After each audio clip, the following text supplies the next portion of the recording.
best hats, stylish clothing, fun toys, or unique accessories, The Rock Shop has it all. Shop online anytime at therockshop.net for exclusive Grand Slam of curling gear, or come see us in person at your next event. Therockshop.net, where fans find their favorite curling gear.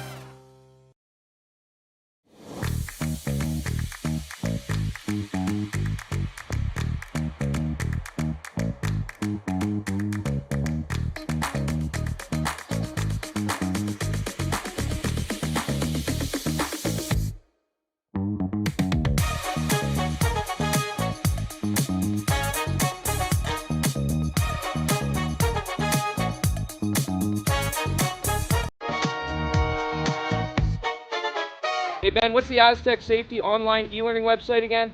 Yeah, that would be aztecsafety.com. Fire extinguisher and firefighting, we'll send that one to Paul. Ah, now here's a course I should probably take. Conflict resolution. Power line safety. Yeah, I thought it might help me with my line calls. Did you know this Aztec website has over 100 safety courses? Jeez. Aztec Safety online course. Ground disturbance. Could have used that a few seconds ago.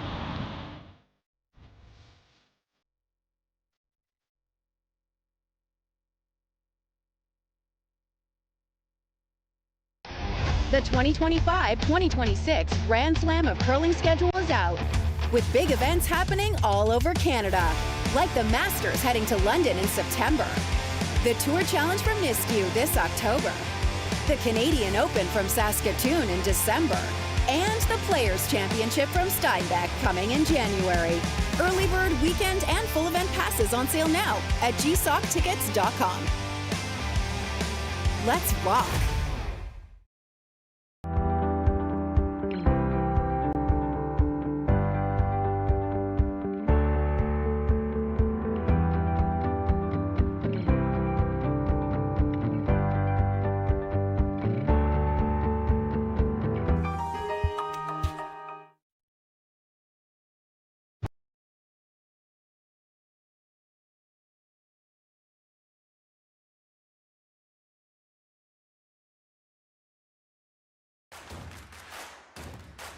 Imagine being able to stream every curling game from every sheet from any event, be it your Wednesday league game, bonspiel, or corporate event. Curling Stadium offers an all-inclusive streaming solution featuring high-quality cameras, ease of use, great reliability, and minimal installation. Offering your sponsors customizable ad space on your streamed curling games and being able to sell video packages to your corporate events for increased revenue. With Curling Stadium, you can stream to any device, be it your mobile phone, tablet, or computer. Push the feed to your desired platform, be it Facebook, YouTube, or any other social media. Curling Stadium is simply the way forward. Where it's commonplace in other sports to televise every game, we want to do the same. Curling is a global sport, and it's time it gets the coverage it needs. Make your curling club the next Curling Stadium. So with the impact to my business and income, will this delay my retirement? I know you're worried, Marshall, but based on the original plan we came up with, you're only about 6 months behind. I thought it would be years, not months. You should feel good. Remember, you've got a plan. Thanks. With change comes questions. See the impact of your money decisions before you make them with RBC Wealth Plan. Welcome to therockshop.net, the official store for the Grand Slam of curling. Whether you're looking for the best hats, stylish clothing, fun toys, or unique accessories, The Rock Shop has it all. Shop online anytime at therockshop.net for exclusive Grand Slam of curling gear, or come see us in person at your next event. Therockshop.net, where fans find their favorite curling gear. For over 20 years, the Sandra Schmirler Foundation has granted more than $9 million to hospitals across Canada for life-saving equipment for premature and critically ill babies. In the past 4 years alone, $4 million has been granted thanks to the curling community's incredible generosity. The need continues year-round, and with your help, we can ensure every baby has the chance to grow up and become a champion, just like Sandra. Developed over a decade in collaboration with the finest ice makers this side of the Atlantic, the Pebblehead PB5 is nothing short of a triumph of sophistication and craftsmanship. Weighing less than half its lumbering copper predecessors, yet boasting tenfold their durability, the PB5 delivers perfect, consistent ice, time after time. The PB5 by Pebbleheads.com, the apex of ice-making ingenuity for the roaring game of curling.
Hey Ben, what's the Aztec Safety online e-learning website again?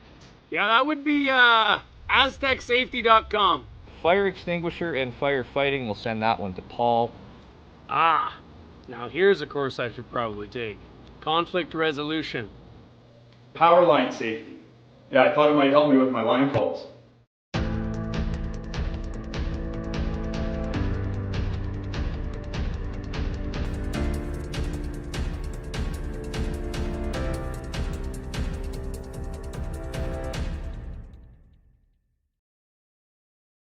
So with the impact to my business and income, will this delay my retirement? I know you're worried, Marshall, but based on the original plan we came up with, you're only about...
Aztec Safety is #1 for online safety training. Aztec Safety is the proud sponsor of the Aztec Safety Challenge, the #1 event on the World Curling Tour. And Aztec Safety has been a proud sponsor of Team Jacobs on our quest to represent Canada at the Olympic Games.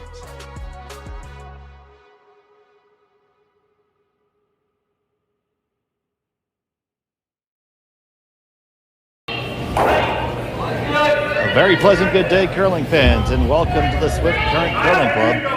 It's the RBC Dominion Securities Western Showdown here on Curling Stadium.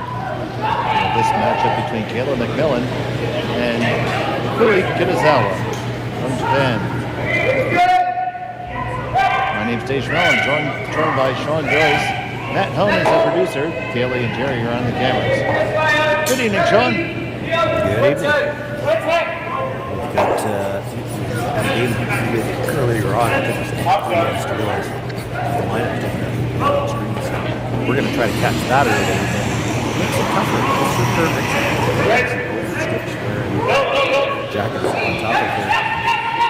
winter jackets, the curling jackets. You can only see the last names on the first two players. And this morning it was minus 26 degrees centigrade in Saskatchewan. It's minus 31 here in Saskatchewan. It's balmy in Saskatchewan.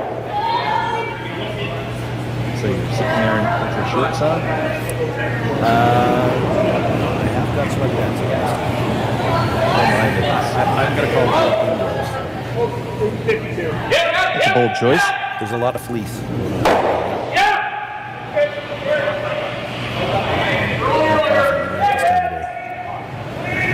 I had fleece, so I'm right there with you. 2, 3, 3. It's been great curling thus far this weekend. 24 teams in each division. Top 16 making the playoffs of some sort. 8 going straight through the qualifier. 8 will have a pre-qualifier. I explain it to you. It's complicated. Look at it. The 6 pools, get through to what is essentially a 1-2-page game, as well as the top 2 qualifiers. And the next 8 end up basically with a 4-page game. There's 8-page formats through to your 8 qualifiers. Now, for these 2 teams, they know that Fujisawa is out of these pools. The winner at 2-1 will definitely be in some kind of playoff. Now, I've already taken the time to look ahead. There are 8 teams right now that have 2 losses and loss. So one of these teams is going to join the 2-loss crowd after that. That means 2 losses is guaranteed to get you a look at one of those bottom 8 playoffs. So that'll probably go down. Big game for these 2 teams. You know, if you win, you're into the playoffs somewhere. If you lose, your last shot draw is going to be critical. Because we don't have the stats of the team. There's a lot of teams that are going to end up with 2 losses here. Yeah, it's always better to take care of your own business yourself. This is essentially a playoff game.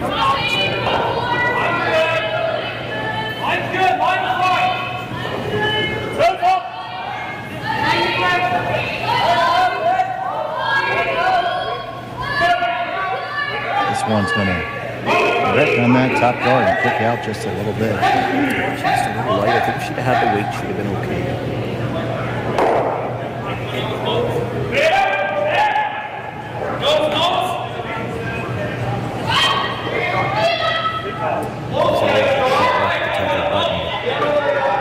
Looks like she doesn't want to get into a closed off end here. She does have to have it.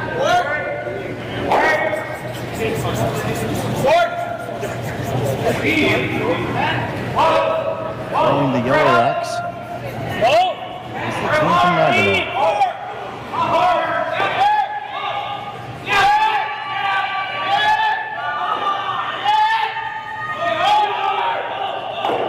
So she was looking to double peel the 2 reds and spin across with the first one too thick and a few more yellows than she would have liked. Generally, when you're moving some stuff, it's hard to leave yours around.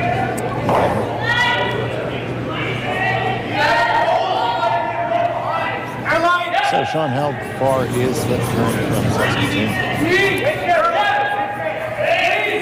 I live in Saskatchewan. We don't usually keep track of the distance. It's just how long it takes us to drive there. If I tell you the answer, I might usually drive. But it's about 4 hours. It's almost straight.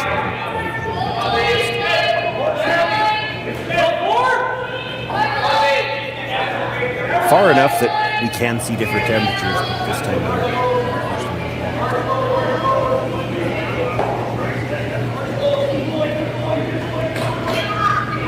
The same weather as far as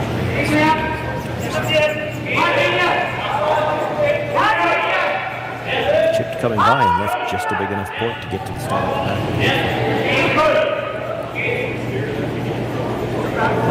All of our regular viewers chiming in.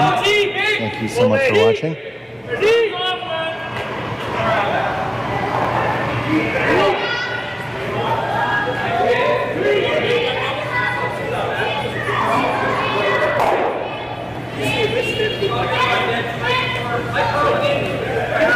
through the board, hits the one in the back. That's down in the back for Kitazawa.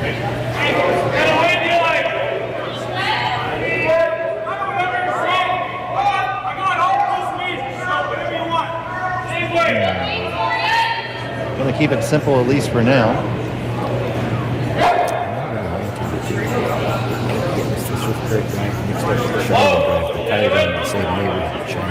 It's probably less than.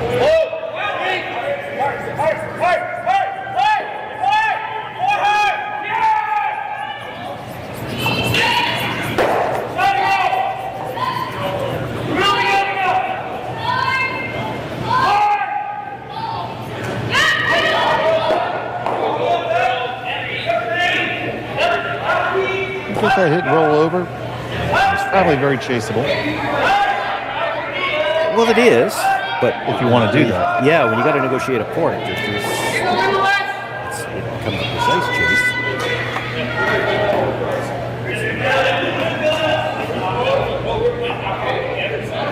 Yeah, port that's a finesse weightage.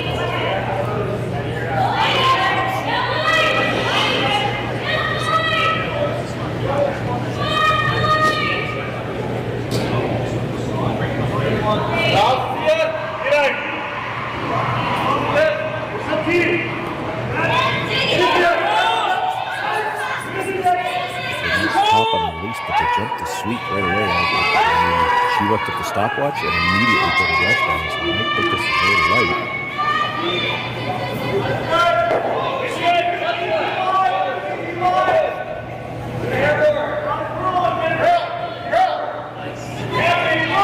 Good job on the brush. Just got it.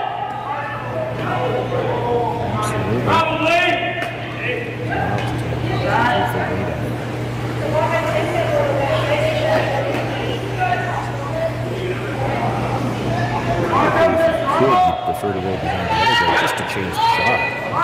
Both guards are about the same distance from the ice. If you try to chase around either one, you can fall back from the ice.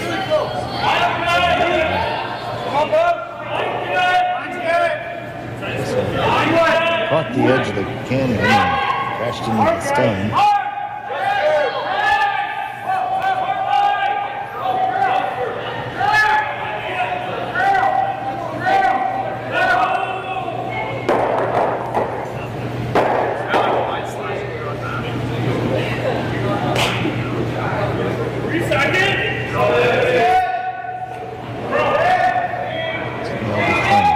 Underneath the cover here. I've seen a couple of momentum swings already during this opening. Just a chance to set up a deuce.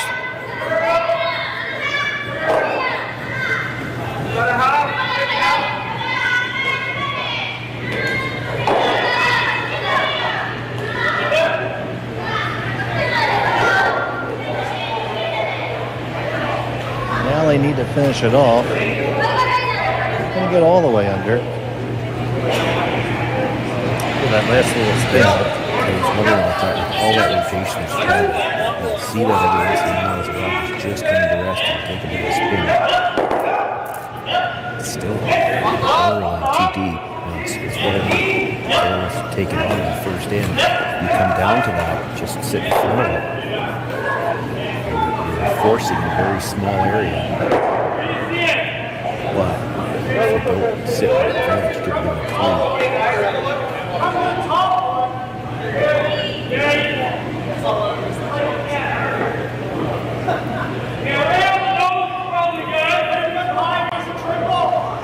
Saw the Kitazawa team play a chase around here again, but keep in mind that rock would have been about 3 feet deeper, which gives you that 3 more feet towards that time to curl.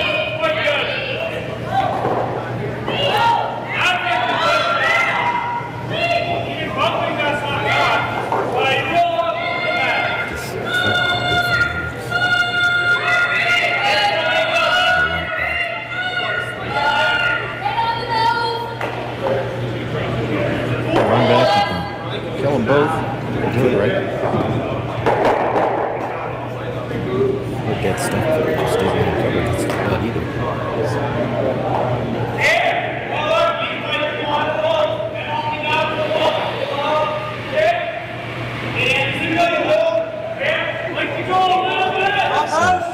Here's the first for the jacket-laden skipper.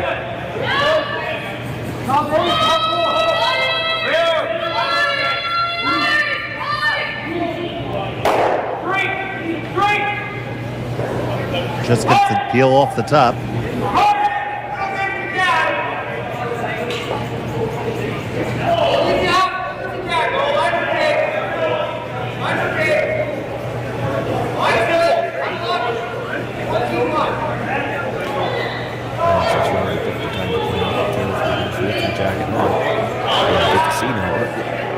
I will admit, usually you see a skip, especially when the jacket that heavy, they'll take it off the tools. Well, she's going to throw it on too. Wow. It looks so bulky.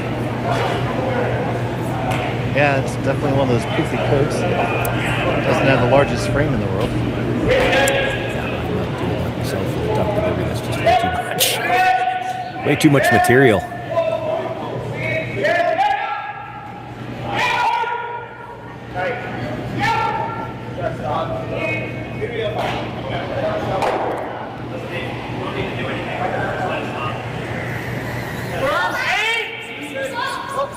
So here's the stone from Kitazawa. I think I almost haven't looked at the stopwatch this time. I just jumped it, but backing off now.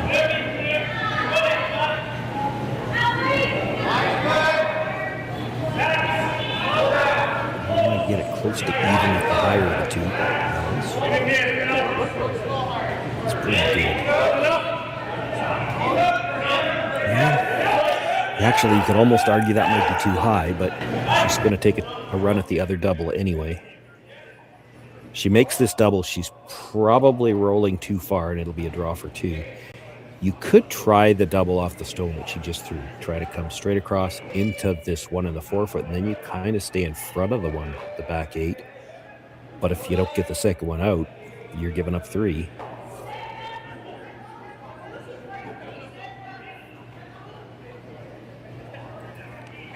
So here's MacMillan.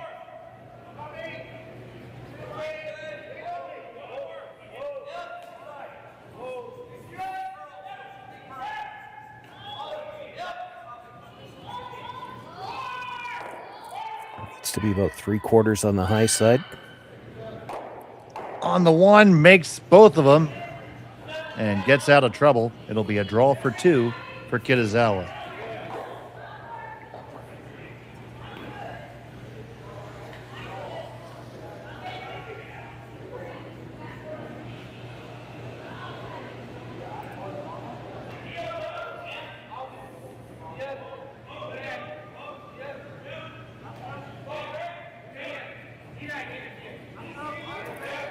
Well, a fairly risk-free opening end, and she got two. She actually played to peel guards early, had a bit of a miscue. Like I said, the momentum's gone back and forth a couple of times this end, but she never really was in any risk of giving up a steal.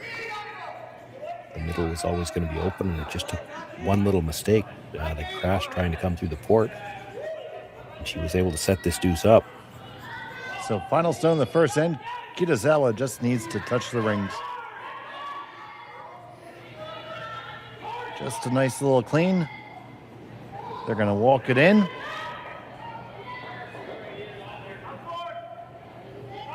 Plenty of room, no problem. Put two on the board for yellow. We'll be back from Swift Current in just a moment here on Curling Stadium. Brett, come on, man. I know Aztec's #1 for online safety training, but we really should be out here practicing. I know, guys. I'll be right there. Just let me finish this course on gas detection. Wait, do you smell that?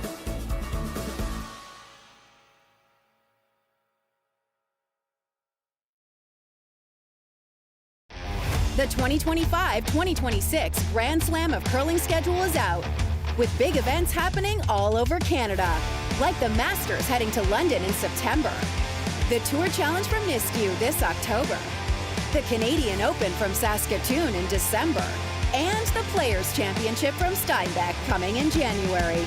Early bird weekend and full event passes on sale now at gsoctickets.com. Let's rock!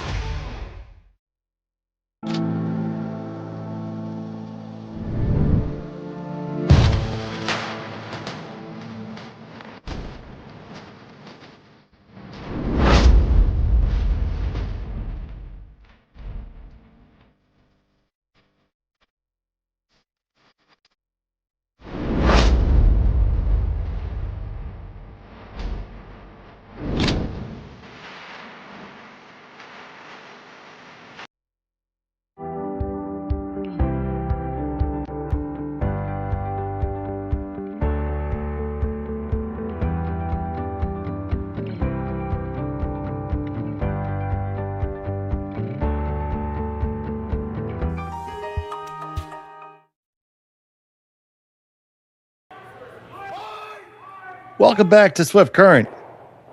It was a 2-spot for Kitazawa in the first end. Dave Schmel and Sean Joyce here with you at the RBC Dominion Securities Western Showdown on Curling Stadium. To those of you watching us from across the sea, konnichiwa. So happy to have you with us. And that too was kind of a little bit unexpected if you had looked at it halfway through the end, Sean. Yeah. We talked about it just before she went to throw her final stone. It was she played to open things up, had a bit of a miscue, then 3 shots later, had a miscue turned back to her. But she was never really in risk, even when they removed their own stone with the peel attempt. They got everything off the center line, so she was always going to have an opportunity to get to the middle. But after killing your own stone, you'd think, well, now we've just got to get this through to a blank, and then another miscue, another momentum swing, and she got set up for a chance for 2. It was actually a good shot by MacMillan with her final stone. It could have been 3. So here we have our first look at Kayla and team with the hammer throwing the Red Rocks. Beautiful Swift Current club, 6 sheets of ice, and a big spiel. And certainly lots of, you look at the broom, the amount of ice that these teams are taking to make these come-arounds. They're not taking a lot of ice, certainly not as much as we're used to seeing in some events, but there's good late movement. There's a rock, you see it actually came out the other side.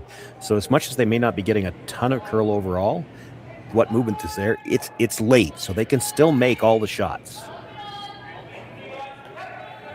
All the nice come-arounds, the tap-backs, the chases that we've become accustomed to seeing.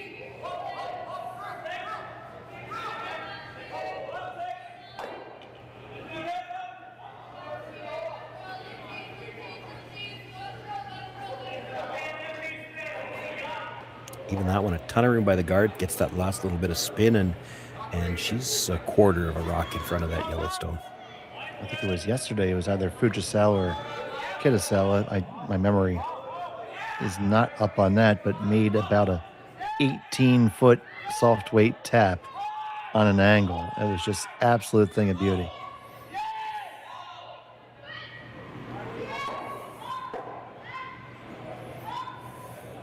So you're right. All the shots are definitely possible, even if we're not taking broom in the middle of the 12-foot like we see at many events.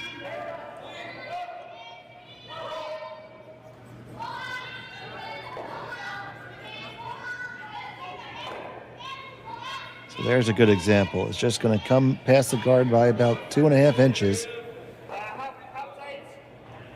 And it's almost all the way behind it. Yeah, pretty much where they tapped the ice. That's where they wanted it. I'd have to score that 4 out of 4 then, Sean. It was the 5th stone of the end. You could make a play on the guard now. Kayla's trying to make a decision. What do we do? If she, I'm wondering when she's looking at that yellow, does she think she could see enough of the yellow to play the hit and roll over to the corner like she just gestured? And would that still clip the yellow in the 4-foot? And it might.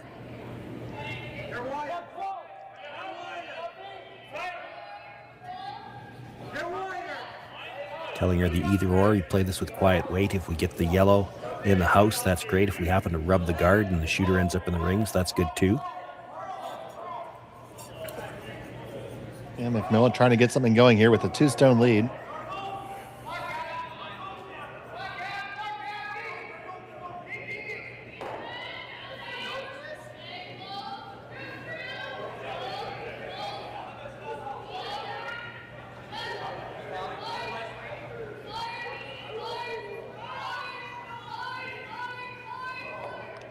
Just ticks on the guard.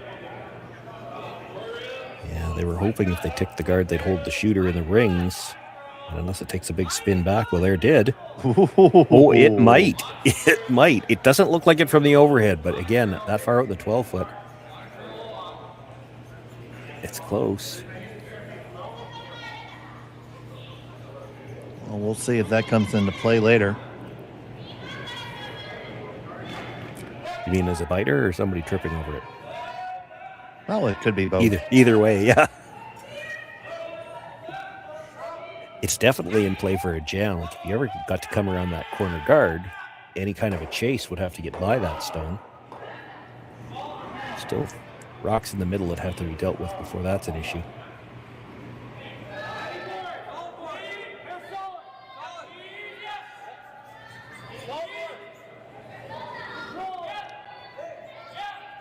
Not really doing much with this one now. Now they're going to try to make it curl. Using that knifing action. Yeah, that was not close to the line they were looking for. They were trying to get the curl at the end just to maybe chip off and get to the line they were looking for.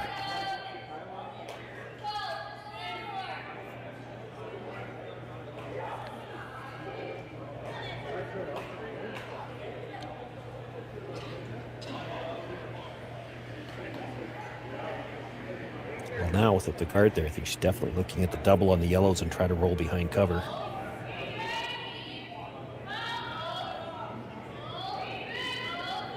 Quiet weight might not kill them both, but move them both. So we're going to come into contact with the top one. Just flashed by, but rolled nicely under cover. Oh, and another big spin back. Lively sheet for that. So really, you think that the ice condition would indicate how much it might corkscrew a little bit? It can be the ice. Again, I think a lot more of it has to do with the rocks, and it is unusual these days to see not as much curl, but these rocks have to be a little bit sharp because they're grabbing at the end. Like we've seen 3 rocks take the big spin already this end. You're not doing that with a dull rock. Oh, you see everybody with a jacket. It's possible that the temperature in there is a little bit different. Yeah, that's likely a factor. That certainly does affect the curl. Yeah, the surface will be harder. You get more curl on a soft surface. Just rolled another MacMillan stone under there. That is danger, Will Robinson.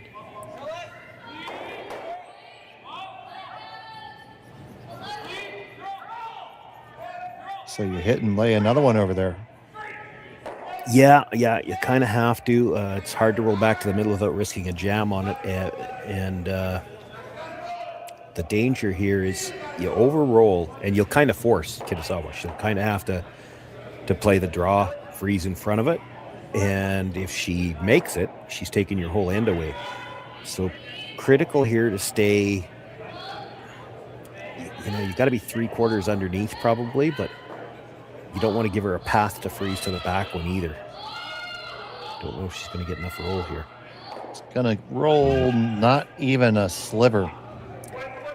That probably leaves her a double and roll back behind the yellow guards. Maybe even get that backbiter out of there too.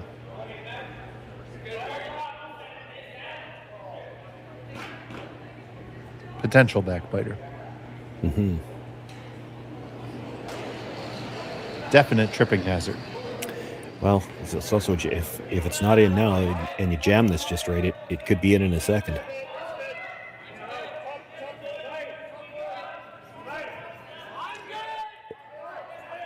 The nice thing, saw that. Yeah, we actually saw that last game. Well, if she jams here, she might. Well, that's a lot of weight. I didn't think she was throwing it this hard. If she jams, she might roll in behind the 2 yellows. This is a lot of weight when you're trying to roll to a pretty precise spot. Bang, bang. Jam it, and jam. Just the way you drew it up there, unfortunately.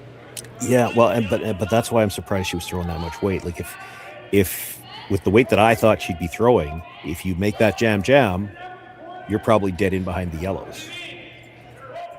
And that's wide open, so MacMillan's going to hit this open one in live 4. Yeah, and I would tend to think she does not want to roll behind. You roll behind, they're going to either play the double run or more likely, I would think, freeze to it.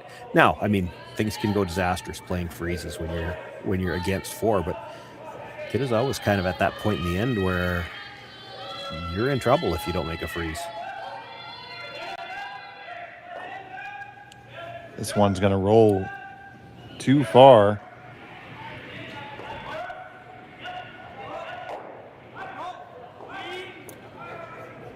Probably left her a double and roll it. She might still be shot. Even if she's second, she could make 2 rocks go away and eliminate the biter at the back all in one shot.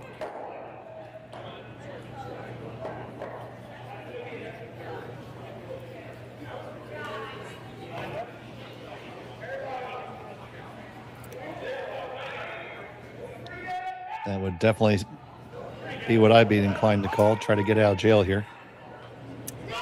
Yeah, she wants to throw the out turn at it, though, and this is the tougher way to throw it because now she's got to throw big weight again. Corner guard's kind of in the way to throw it quiet if you want to throw the out turn.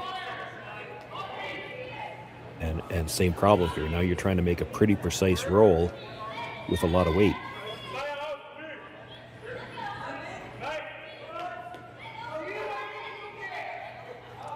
I guess if you catch it too thin, you would just slam into that one in the back. The biter. Maybe.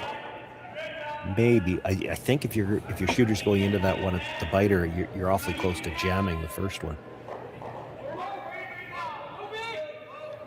So not a ton of weight from Kitazawa. Off and on, they like it. They like it. They get the 2, they get the roll halfway under. Pretty good result there, Shawnee. Yeah, stayed for shot, too.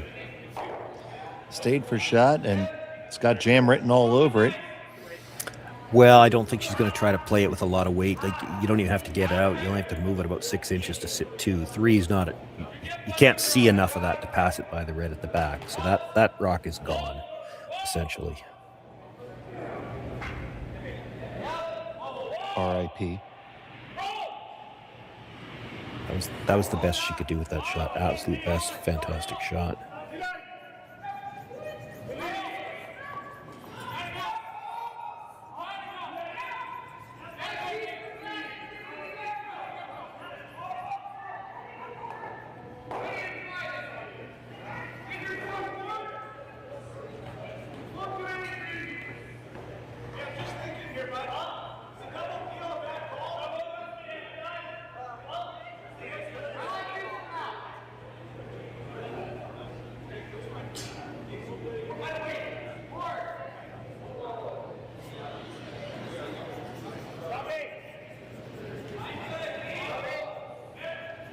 So first of 2 from MacMillan. Looks like she pushed that in just a little bit.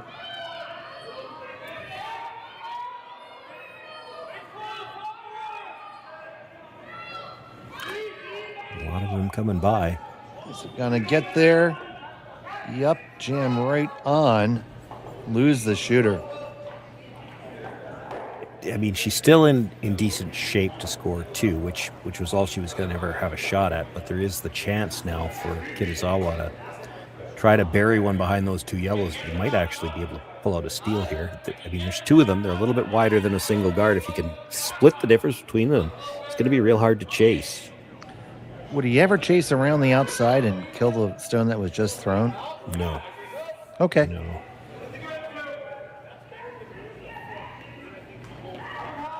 It's just not an area that ice that they see a lot. And of course, the fact that her last one for MacMillan didn't curl as much as they thought. It would be scary to try to chase. You ever rub off at bounce in the open, you've left her a pretty easy shot. This is a makeable shot. Like you see this shot a lot in the course of a game and over the course of a weekend. So they should have an idea about the ice they need for this draw. I think she can bury this just biting the top of the forefoot, and that high in the house, that tight to the guards, a chase would be real tough. You might have to draw for one. Yes, for just a sliver. So tight. That ice looks so tight for a draw. It doesn't look like enough, Sean. No, especially when you see how much they move at the end. But they must run very straight most of the way down the ice. And as you said, that probably goes back to the fact that it does look like the building's a little colder.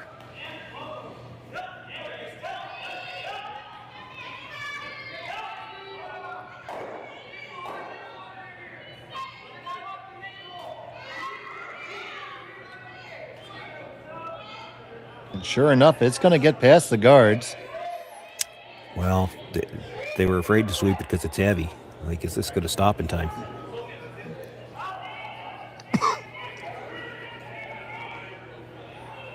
No. It does not. It's going to be a free draw for 2.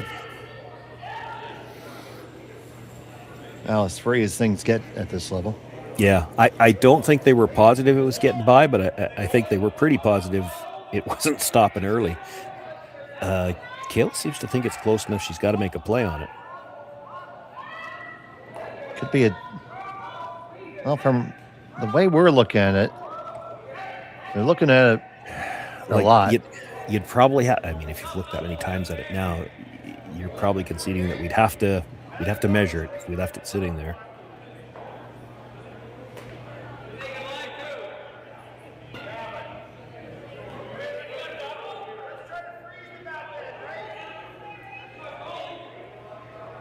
So MacMillan looking to put 2 on the board and tie it up.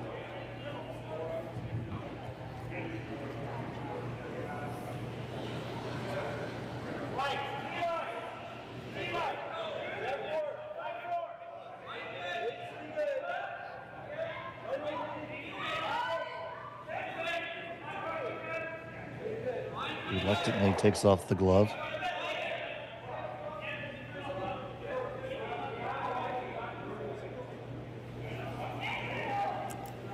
Delicate shot out wide for the second end. Final stone of end number 2. This could still be a little frosty out here too. Yep, just a heavy clean trying to break that frost. It's going to be around the guard. Now, is the weight correct? Just needs to push it back just a skosh, just come into contact. And that will do it. Put 2 on the board for red. We're all knotted up at 2. We'll be back from Swift Current in just a moment on Curling Stadium. Welcome to the RockShop.net, the official store for the Grand Slam of curling. Whether you're looking for the best hats, stylish clothing, fun toys, or unique accessories, the Rock Shop has it all. Shop online anytime at therockshop.net for exclusive Grand Slam of curling gear, or come see us in person at your next event. Therockshop.net, where fans find their favorite curling gear.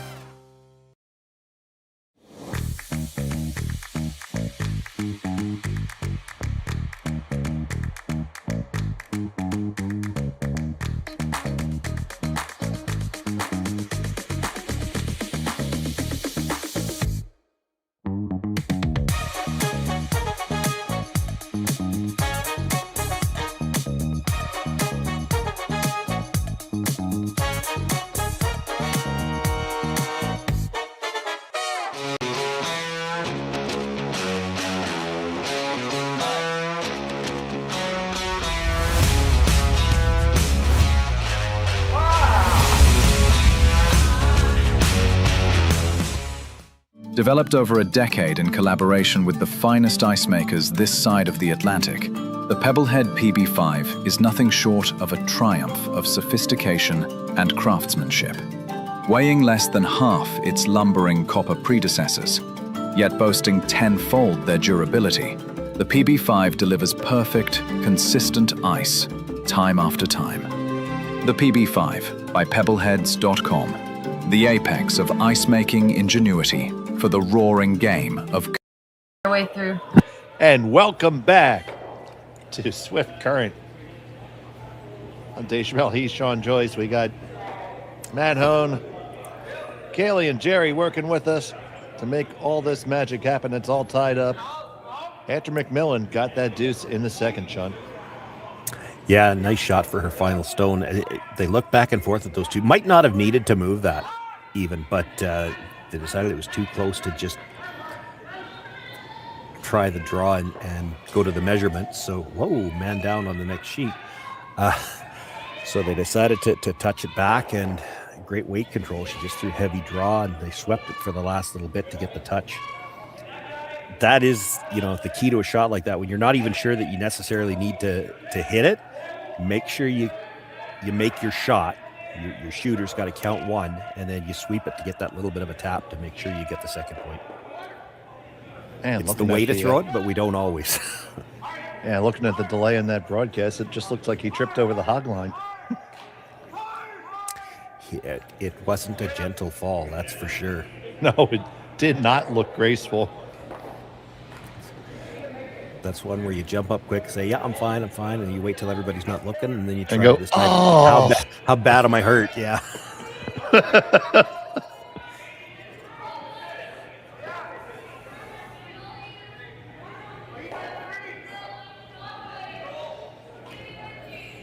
Yeah, and we saw the bottoms of both sliders in that fall. That's not a good one.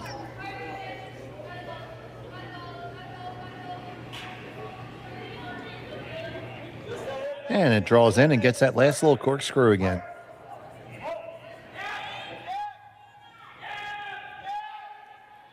I'm into the senior ranks now myself. When somebody goes down that hard now, they don't just pop right back up. Even if they're fine, they got to take inventory while they're still on the ground.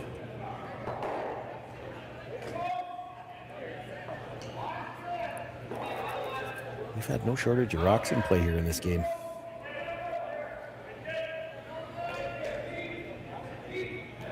Well, as you said before, you talked to a therapist and they described it, what we do as stupid. Yes, yeah, but not for the reasons of falling on the ice, more for the reasons of, and it's not as bad. Like the format of this event, when it's split, nobody's going to end up playing 3 games in a day. The physical therapist that I used to use, he'd and I still see him, saw him just the other day, talked about our sport being stupid because in the days of playing 3-game days, you're asking your top athletes to try to compete for 9 hours in a day. And in a lot of those bonspiels, those triple knockouts, it's one of the reasons they didn't go to that this week. If you are coming through the C event, it might be 3 games, 9 hours to qualify on Saturday. And then if you're going to win the bonspiel, you got to turn around and do it again on Sunday. Well, there is no other sport in the world that asks their top athletes to compete for that length of time. It's hard. It's next to impossible to be at your peak at that time. In a lot of cases, what we used to do was always, you're trying to manage the aches and pains. Well, at my club, we refer to the bottle of ibuprofen in the washroom as bonspiel candy. Just trying to keep yourself going however you can.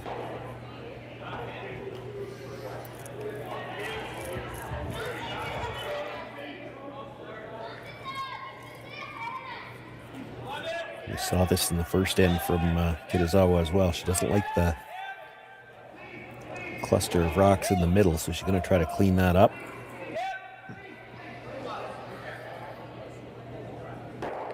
See Nakajima coming on down. Yeah, I think she's wondering if they could chase the shot rock is what it looks like there. Or maybe just... Okay, I think what she's thinking is the tight guard is a threat. The long guard really isn't covering much by itself. So if you try the double peel and don't get the second one, you really haven't eliminated anything important. So they're just going to peel the tighter of the 2 guards. And they can see, a good 3/4 of this stone.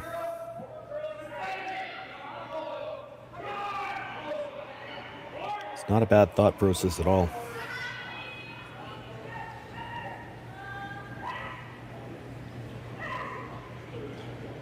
Yeah, it's definitely a exercise in sacrificing better for good enough that you're going to make it.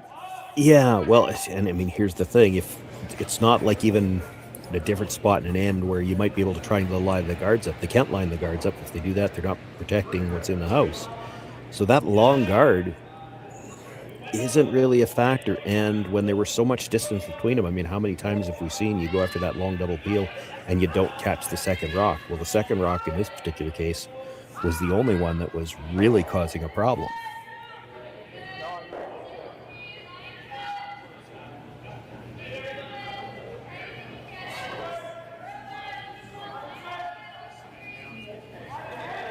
Now this one makes it close to the center line, but it's much closer to the rings as well.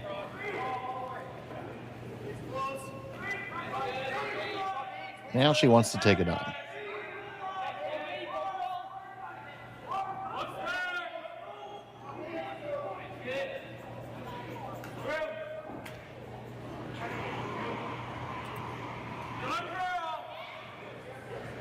Firing away for the peel. Yeah, a little more angle this time available. And she's not going to get the second one, though. Now she's going to wish she hadn't played it. Ends up picking theirs. Oh, now the rings, and now MacMillan is in business. Yeah, this is, again, reminiscent of what happened in the first end, playing a double peel and managed to pick their own out, and now they're in all kinds of trouble. I don't even know if you need to throw that guard. Like, there might be a port there. It's awfully small.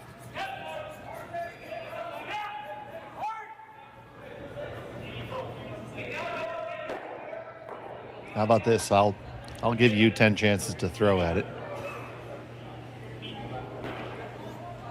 And how many do you think you make? Do I have to do it now when I'm 58, or could I do it when I was 38?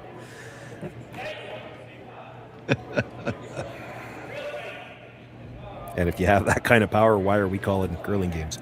But what I'm wondering is, rather than throw the straight guard, could you not just come around, get to the top 8 foot, and even if you're a sliver over curl, that does the same thing as the guard, and now you've got a lot more separation. Like, to make this guard, you're going to have to cluster all these rocks. It's going to make the opportunity for, again, another double peel or triple peel. They're so much closer together than if you were to just come around.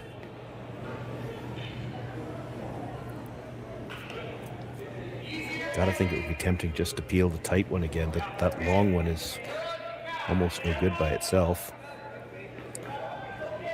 So she's looking to hit this on the center line side ever so slightly. It'll graze the yellow, and she could get all 3 of them. So redirect off that yellow, and they'll hope to get all 3 of them, even if they don't completely kill all 3, at least get it away from the center line a couple of feet.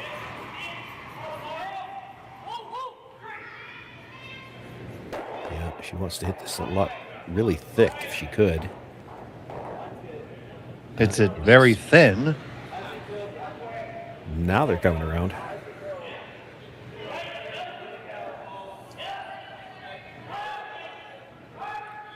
Absolutely. Let's see where the broom goes. Just outside the 4 foot.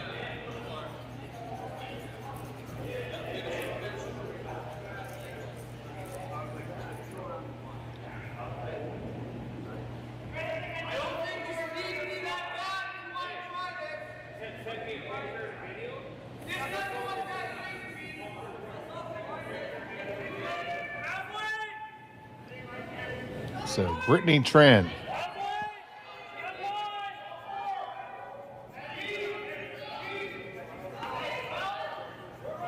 Going to stack one in there.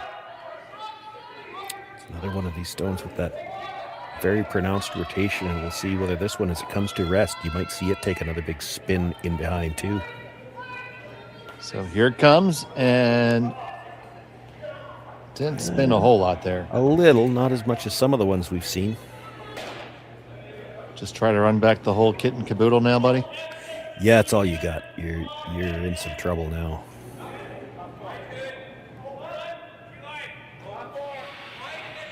Just try to get back to where you've got a chance to score. I don't see a blank ever coming here. Even if you were to get all 3 of these, there's just too many rocks to come around. So on the way from Nakajima, they need to rearrange the furniture here. And they just scoot the sofa out of the way. The coffee table and the recliner are still there.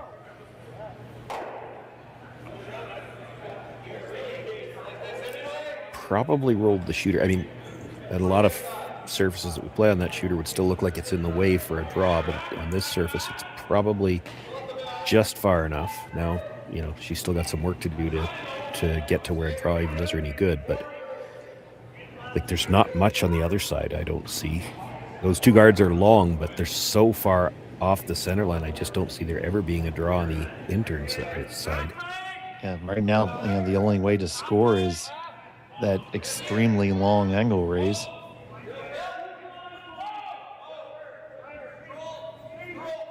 I want to throw that. I'm not. She's got, I guess, angle raises on both sides. She'd have to make the double on the one side. She's going to play the run back again after this guard's thrown. Oh, for sure.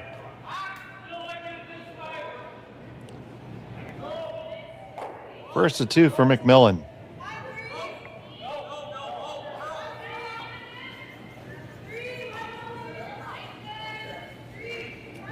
This is one actually where a nice long guard would be okay. The tighter it is, the easier the shot is, and this is real tight.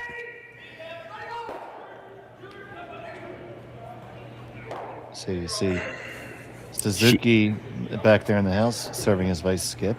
Yeah, she gets away with that because there's no way to move that stone off the top of the button with this shot. Too far apart to drag. Yeah. And you can't just pick the top one, and if you miss the second one, you're not getting the third one. I don't think you could make the double by hitting what you could see of the second one either. That's a touchy shot, even if you could make it.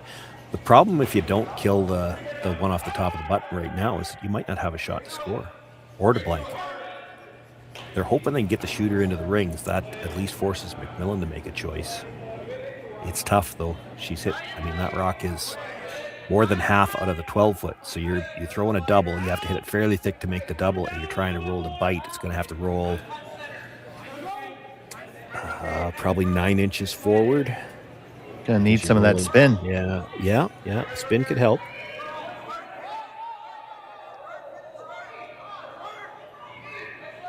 You bite the rings, it forces MacMillan to make a choice, because if she ignores it and throws the guard, and the guard's made really well, like she's got no draw to score, so she's going to play one of those run-ins, and it would be for 2. So it's dangerous to ignore a biter that way.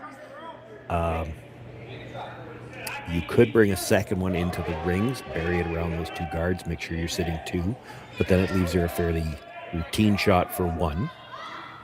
First things first, we got to make this double and try to skid her onto the rings.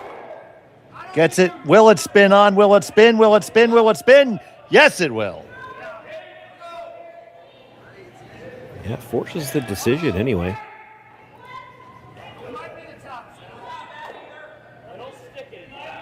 The very last second, it got that spin. Yeah, I mean, if I'm Kayla MacMillan throwing this guard, I want it tighter than what she just topped the ice. Brittany Tran's got the right idea. So there you saw that spin catch in just there at the end. You have to be fairly tight with this. It's the tighter you get with it, like if you're dead lined up to the stone in the rings and maybe a foot in front of the rings, the long guard, probably you can't likely make the raise on that and get it by this guard. I don't think you can ever take both of them away without being into the house. And if you're into the house, she's going to try the double. The other option, if you don't want her playing those angle run-ins, and angle run-ins are tough. I mean, you might be just perfectly fine forcing her to throw that.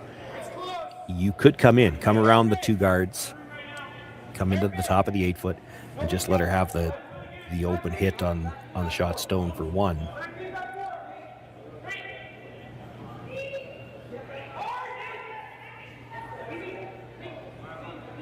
It's scary with how good all of these teams have become at those little angle raised takeouts that you throw this outside of the rings at all, and you force her to try a shot for 2, and she might make it.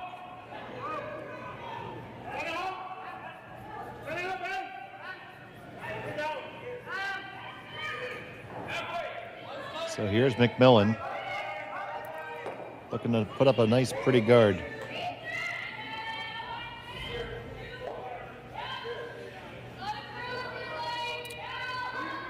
This might be too light, Sean. Yeah, they're going to have to keep this moving if it's going to close the gap. That's probably enough. Yeah. It does close it. But she's got the run on either side. This one's a little shorter, but it's a sharper angle. Like you said, you just forced her to throw it.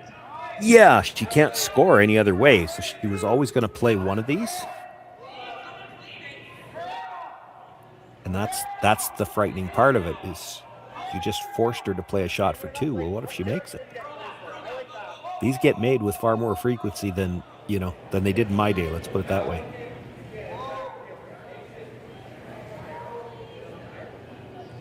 Well, don't worry, buddy. I still miss him plenty.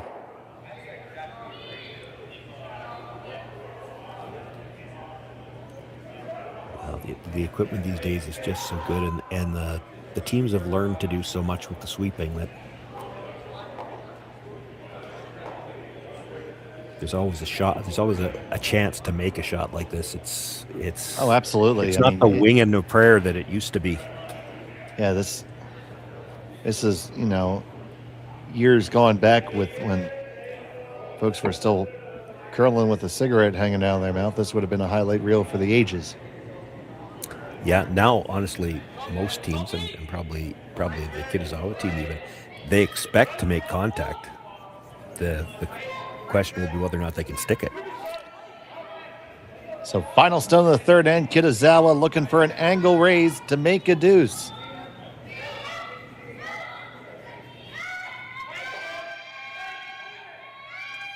Nakajima on the brush, run it back, no, into their own. And it's going to be a steal of 1 for MacMillan. They take a 1-rock lead. We'll be back in just a moment from Swift Current. Hey, Mark, you ready for this game tonight? Yeah, I'm excited, man. Cupsy, what are you doing over there? Don't worry, boys. Was just on AztecSafety.com, took a fire extinguisher safety course. Paul, I'm putting out the fires from now on. Woo!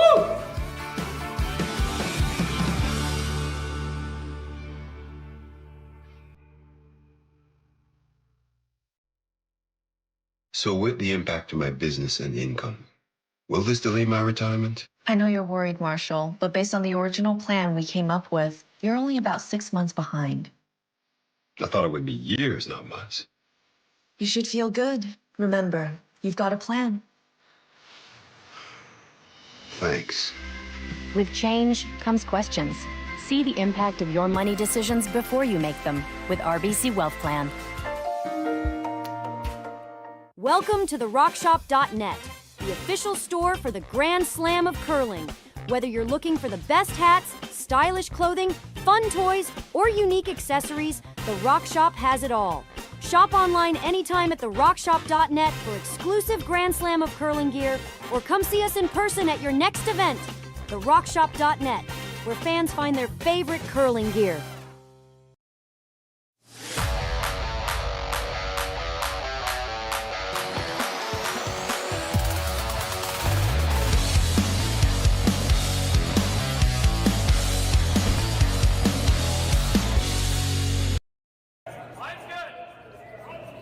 And welcome back to Swift Current. Steal a 1 for MacMillan in that. We'll get that score corrected in just a second. Kitazawa with the hammer here in end number 4.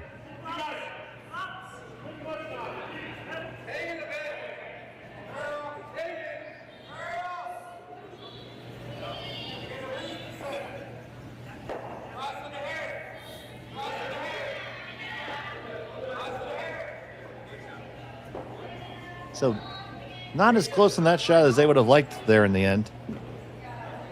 No, actually, I mean, they were on the brush early, so maybe a little bit inside, because you certainly wouldn't expect it to have curled early.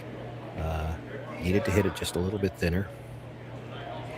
It has already changed the strategy here as we look in this fourth end, as we start out. MacMillan throwing the first one into the rings. She has thrown center guards up until now.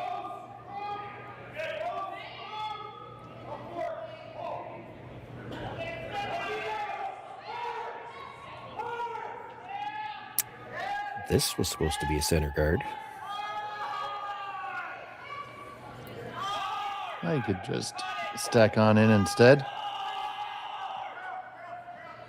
Yeah, I don't think they necessarily wanted to do that in this situation, though. Kitazawa's actually got two choices here. She's looking at the hit and roll. You could try to hit this pretty much right on the nose and stay right in front of the red one, too. That's not a bad result.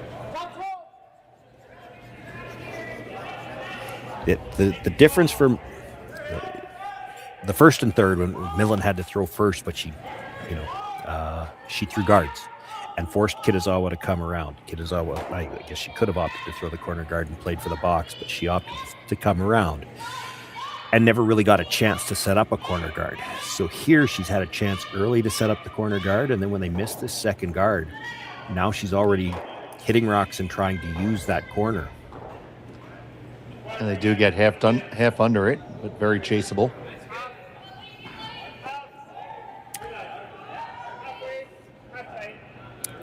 Yeah, chaseable, but you can already see how this end is always going to be to the advantage of Kitazawa. They're always one shot away. The middle is never going to be closed off like it had been in the first and the third. And she's one good hit and roll away from perhaps setting up a deuce.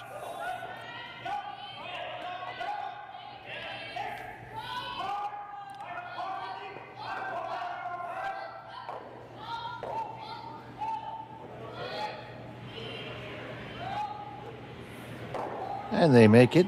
Roll on over. Group them up again. It'll be another opportunity for Kitazawa to try the same thing, and that's what she's going to do. Yeah, because they're touching too, you could probably make the double and roll. I still don't mind. You could just hit the one that was just thrown and roll in front of the other one.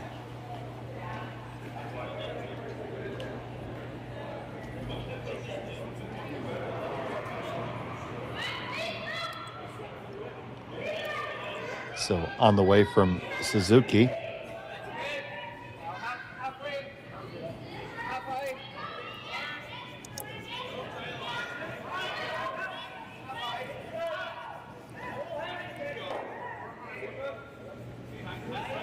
Well, no roll to be had there.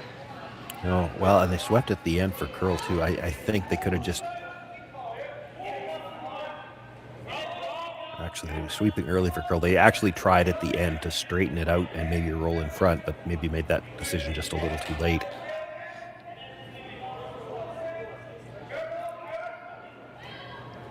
And Lindsay debut. The second for Kayla MacMillan. Her team curling out of Victoria, BC.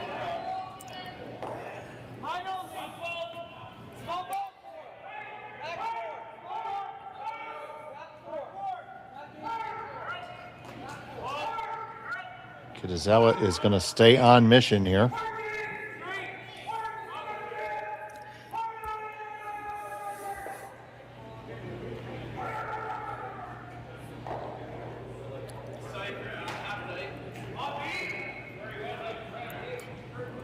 So take two for Suzuki Minori.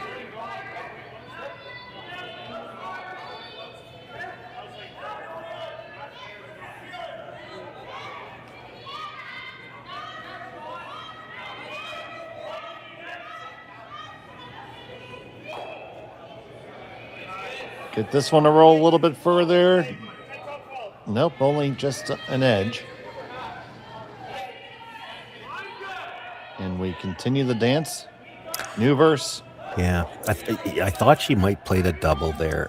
You play the double, yes, you're open.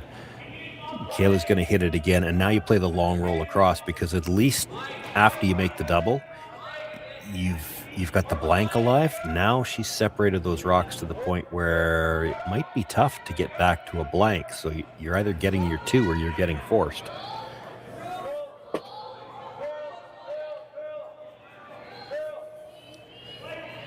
Just letting this one work. A couple of licks here at the end. And that is made. Yeah, I would have thought they would have been trying to roll farther away from this guard. That makes it a pretty short roll. All right, hit and roll, take four. Yeah. You want to roll at least far enough here. Even if you roll, half a rock open on the other side of the guard, for second shot, it becomes a difficult stone for MacMillan to ignore. Plus, if she chases it, if she goes after it from the wide side, you're drawing on the next shot no matter what she does. You have to roll far enough this time. Oh, did they overcurl that? Maybe it gets a little spin back. That's still fine. Like she's got to go after that. She can't ignore an opposition stone that she can see, and once she hits it, you could just come around the guard. Like it's got to be easier to get there with a draw than to continue to try to make the perfect roll. She's even looking about peeling it out just to not leave something they could corner freeze to.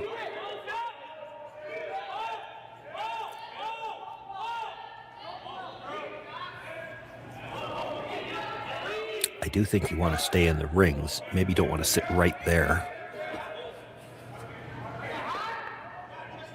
They're looking at being about control weight.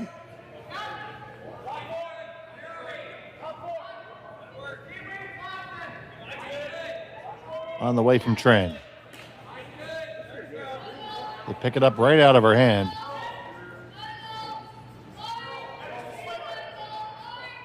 All the way to get by.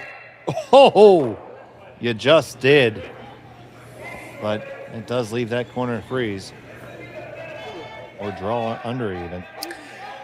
Yeah, tough to make it any good under because the red's going to be such a short angle raise.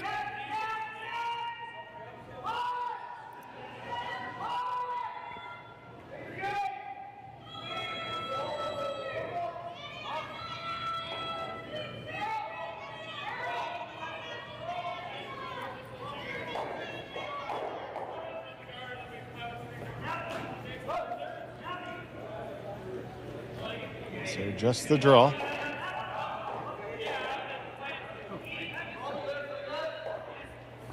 This officially kisses the blank goodbye. Well, not quite yet. you get this draw underneath, and again, MacMillan's going to make a play at the red onto the yellow, and she could kill both of them and roll out.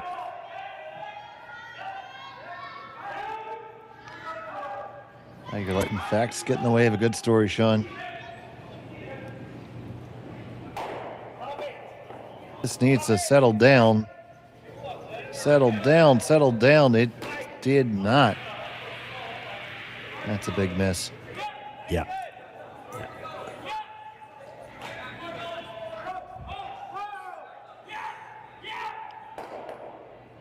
Absolutely hate that.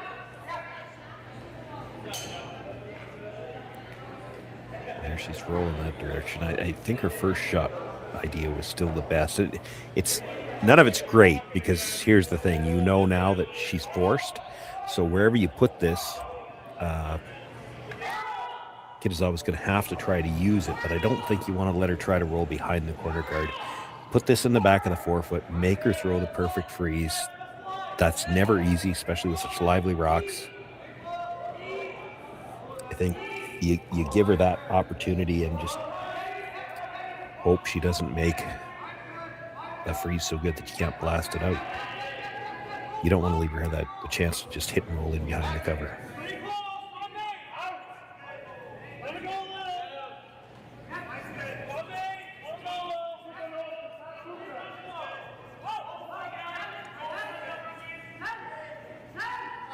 So Kayla MacMillan.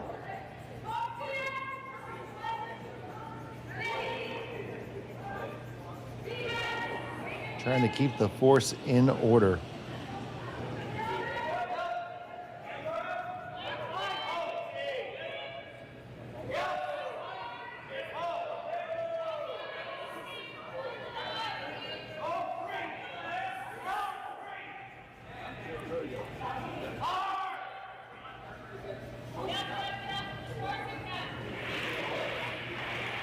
And that is going to come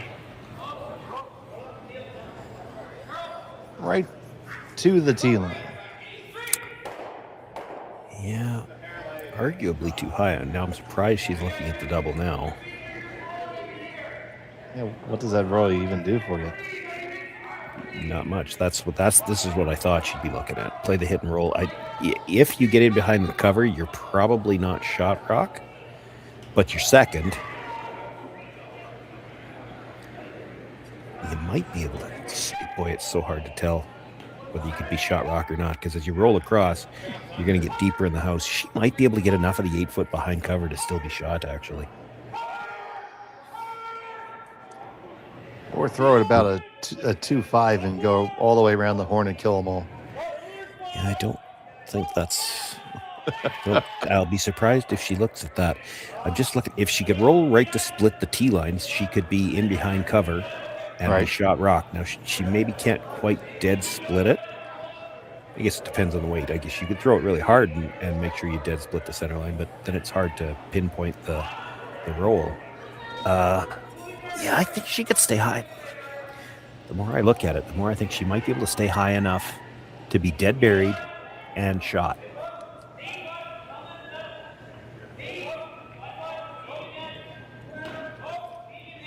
So Kitazawa, poofy coat and all. Hey, being warm is important.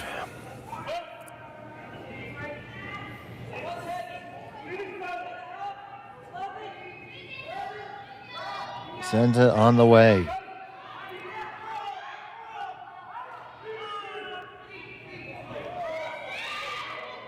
This one's curling. Yeah, they went for the carve, but I don't think they needed it. It was already at the nose with still another 20 feet to curl. So opportunity missed there, and force is on all day now. Okay, throw right about there. Make him draw. Yeah, you have to be really careful throwing a draw to the middle like this. If she's a foot too high, she could leave a triple for 2.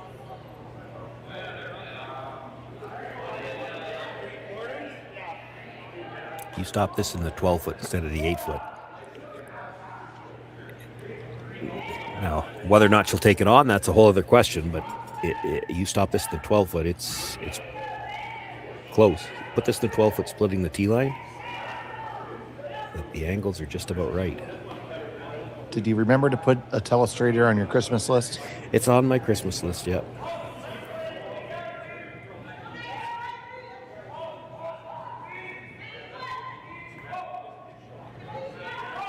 At least use the dry erase on the laptop now. Yeah. Well, I get what she's looking at here. She wants to put this in a spot where a nose hit on either one of the two reds in the 8-foot wouldn't get shot rock. But if you try too hard to not slide deep, like she doesn't want to be in the 4-foot because then a nose hit scores the point. But if you're trying so hard to make sure you're not heavy and you end up leaving this in the 12-foot, there could be a triple.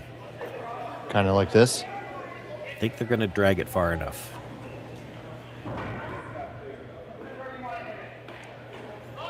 Probably just far enough. But the nose hit, the nose hit on the outside one does count now too. Yeah, I think if you went to throw it, the first rock you hit would go over right now, I would think. Depends which way you're playing it, but yeah, like if it's splitting the center line, it's close, but it's all the way just to touch the edge of it. So that it's not that 90-degree angle you look at for the 3 rocks.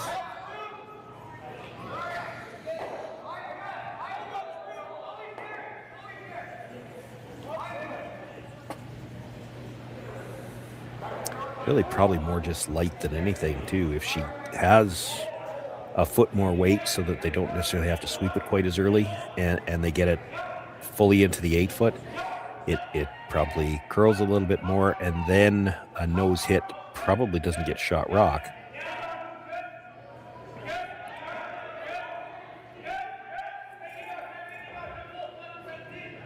This is a little surprising to me, only in that I don't remember them throwing inside-out hits very often in this game. She had a couple of shots 2 ends ago to play some stuff, and even when she was playing tight by a corner guard, she opted for the out turn. I understand what she's looking at. We gear in this way. It's a little bit easier to make sure we roll to the middle, but do you know this path? We're going to find out. Final stone of the 4th.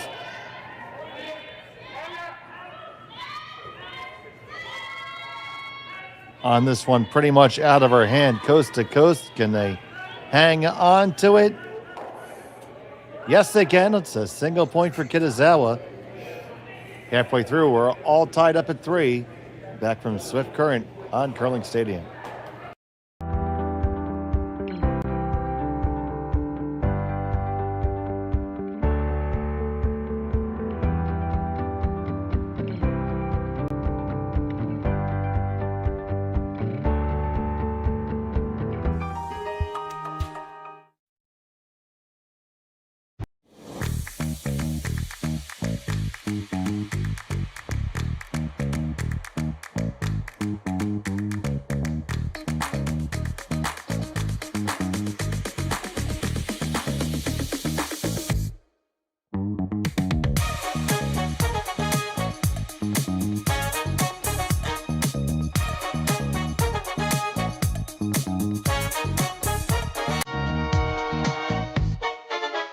Hey Ben, what's the Aztec Safety online e-learning website again? Yeah, that would be aztecsafety.com. Fire extinguisher and firefighting, we'll send that one to Paul. Ah, now here's a course I should probably take. Conflict resolution. Power line safety. Yeah, I thought it might help me with my line calls. Did you know this Aztec website has over 100 safety courses? Jeez. Aztec Safety online course. Ground disturbance. Could have used that a few seconds ago.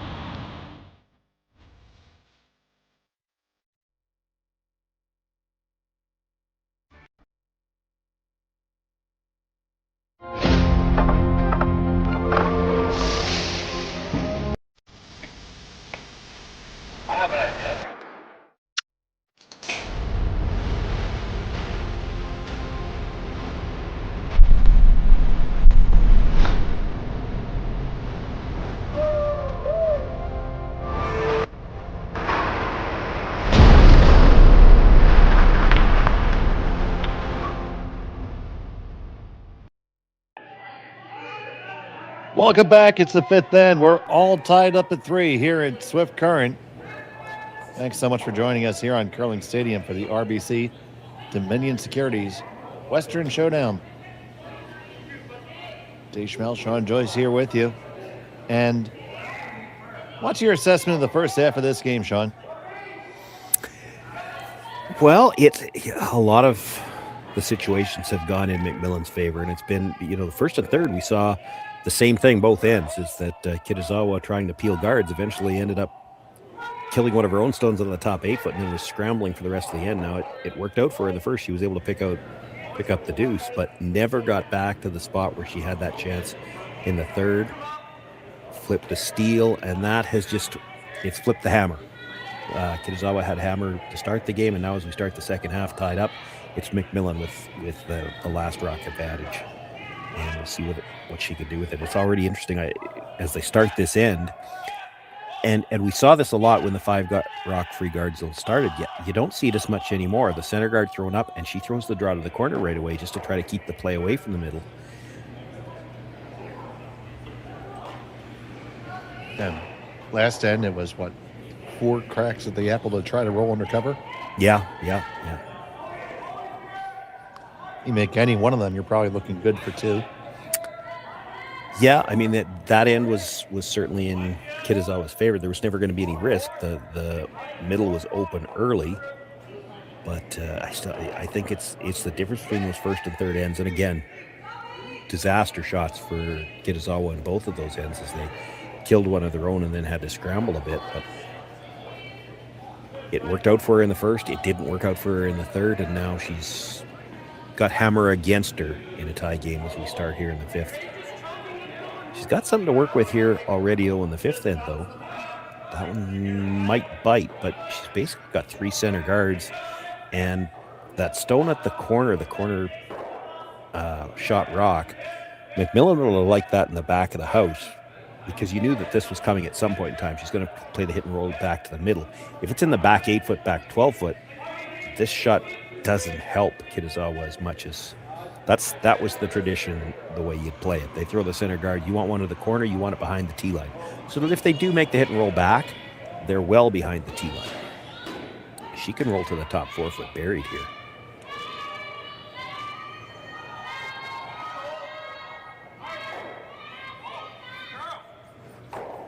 So they're going to get just not enough roll again. They're just not judging them right, Sean. Yeah, hit that one fairly thick, and that was a good opportunity, too. And they were off and on the whole time. It's not like there wasn't margin to call on it. Well, and it's a wide, it's not like some of these rolls they've been playing earlier where you're trying to roll perfectly behind one guard. There's basically a double wide guard and really almost a triple wide guard, because you could argue that biter, that red biter, acts as a third guard. You could have rolled behind any of the three of those, and she'd have had a hard time getting to the yellow one. So to under roll and not get behind any of them, that bit of a missed opportunity. Too much cluster on the middle now, so MacMillan's looking at the double peel. Not sure what the only thing I can think of that's taking them a long time to decide how they want to throw this is, do they want to try to stay for a corner guard or not?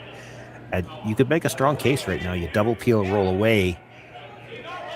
You could start thinking about the blank here. If you're MacMillan, you get the blank in 5 and you've got the hammer in a tie game in 6. That's a really powerful position. Not the way she had the double peel in mind, but it works. Sometimes it works out that way, Sean. Sometimes it just works out.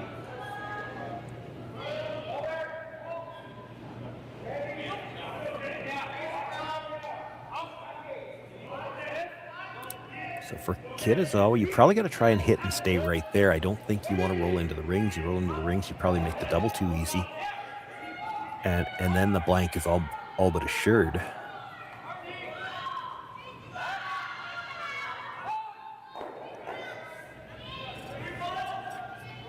Make the hit here, stay right there, let MacMillan go after the open one.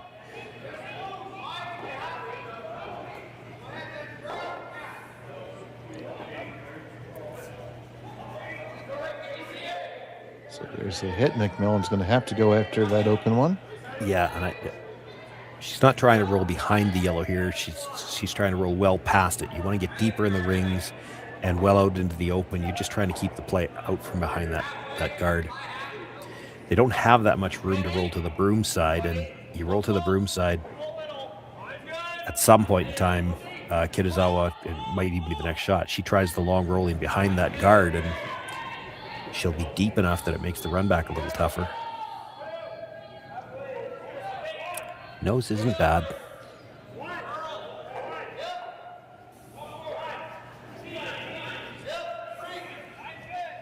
And out it goes. Yeah.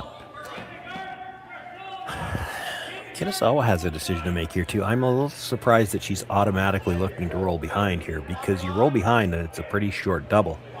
You could make a case for hitting this right on the nose. You hit it on the nose, MacMillan's going to nose it again, and you could nose it one more time after that. Now you got 2 guards. Like, you don't really want to see a blank here. Right, because you leave that short of a run, the blanks becomes almost a gimme. Yeah, you expect the double to be made.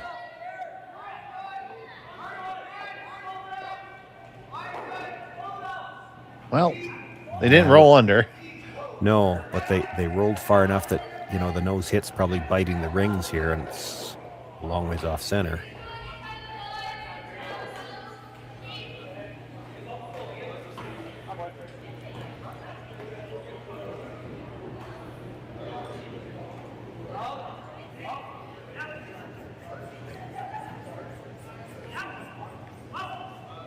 Kitazawa at this point in time, all she wants to do is not leave a chance at the double. Just keep them hitting this stone until you can creep it out of the rings, and then you might have a chance to come around something and at least get a force. This may not get to the nose.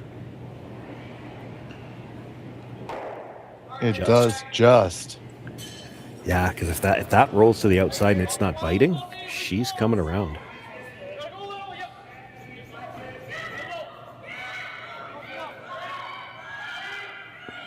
So out turn, hit and roll here. Trying to spring it a little bit lower into the rings.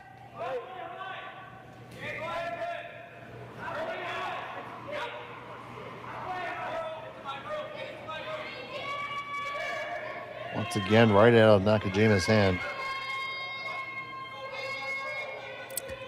Not the end of the world here if she were to just nose this.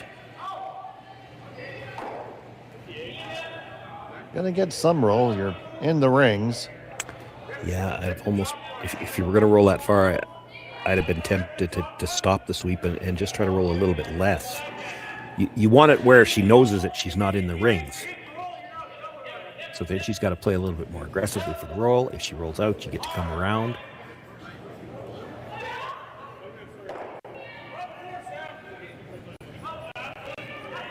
Still on the way from Tran.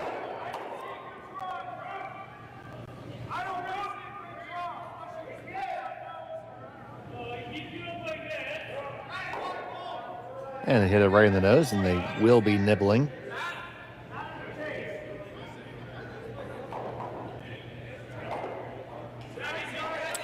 Yeah, I think you're just nosing here. Force MacMillan to make a decision. Like you make the nose hit on this, it's pretty hard to make the double peel and roll. And if you come around, you're coming around a tight yellow guard either way.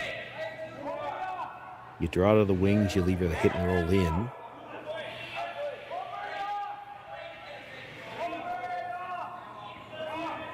So do you think MacMillan would take on the come around? Well, the problem with the come around is it's dangerous. You leave the short run back, and if they stick it, you're forced or possibly giving up a steal. I like the nose hit here. Like, you make the nose and you force MacMillan to make a decision, and at the very least, the blank's in question.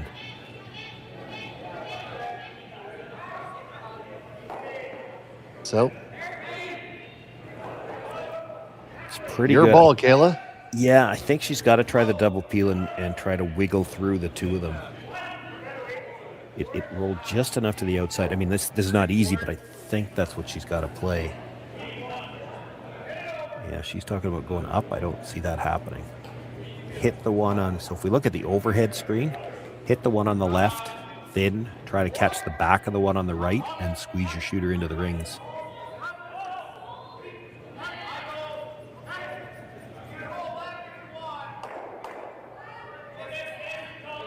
Yeah, that's what she's looking at now. Hit them both and wiggle in. She's just looking at hitting the wrong one first.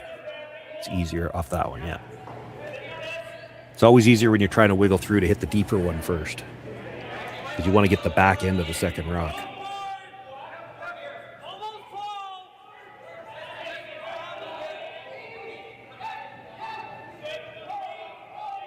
So she's figured out where she wants to make contact.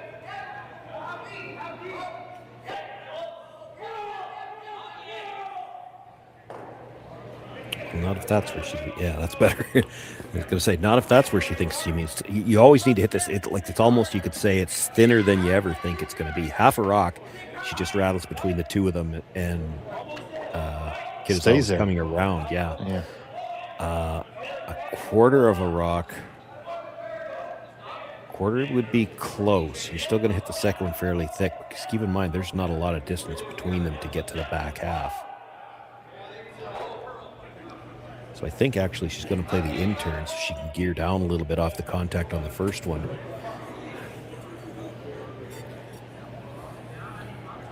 And obviously you have to come at this with some pace.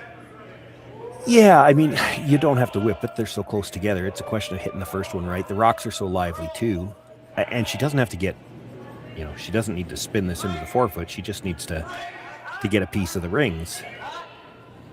More important to hit the first one right. She's hitting the first one thin enough that if you hit the first one right, you should make the shot, because you're going to carry a lot of the weight through.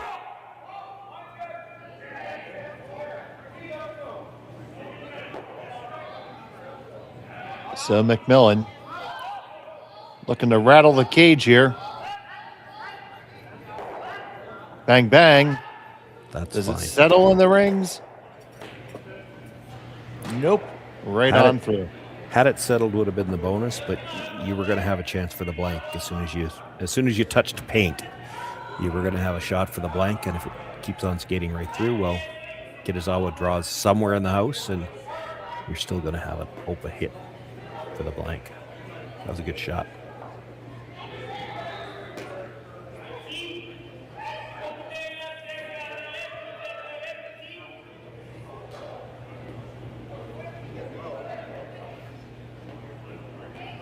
I wonder if those two gentlemen are watching the replay or playing with their phone, doing something else.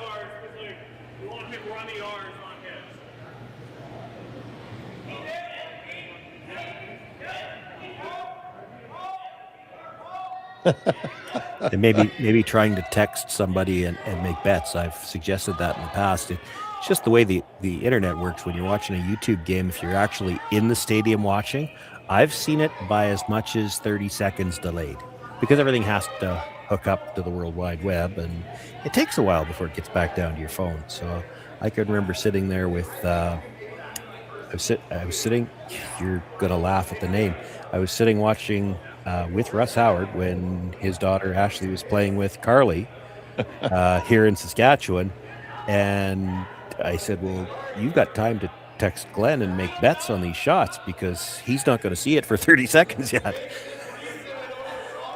Oh boy. Well, I think I saw the guys make that little 6-7 reference in the background, whatever that means.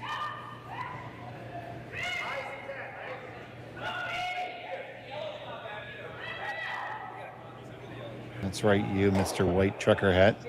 In curling terminology, that means that somebody on some sheet has given up a lot of points because there's no 6 or 7 in play here.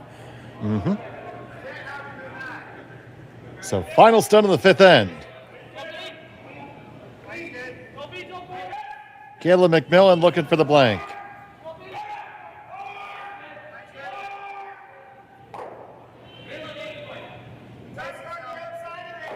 And the blank is made successfully.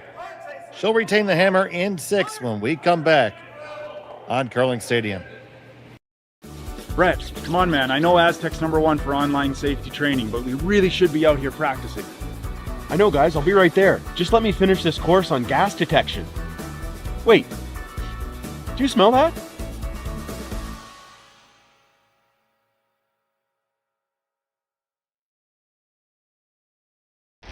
The 2025-2026 Grand Slam of Curling schedule is out, with big events happening all over Canada, like the Masters heading to London in September, the Tour Challenge from Nisku this October, the Canadian Open from Saskatoon in December, and the Players' Championship from Steinbach coming in January. Early bird weekend and full event passes on sale now at gsoctickets.com. Let's rock!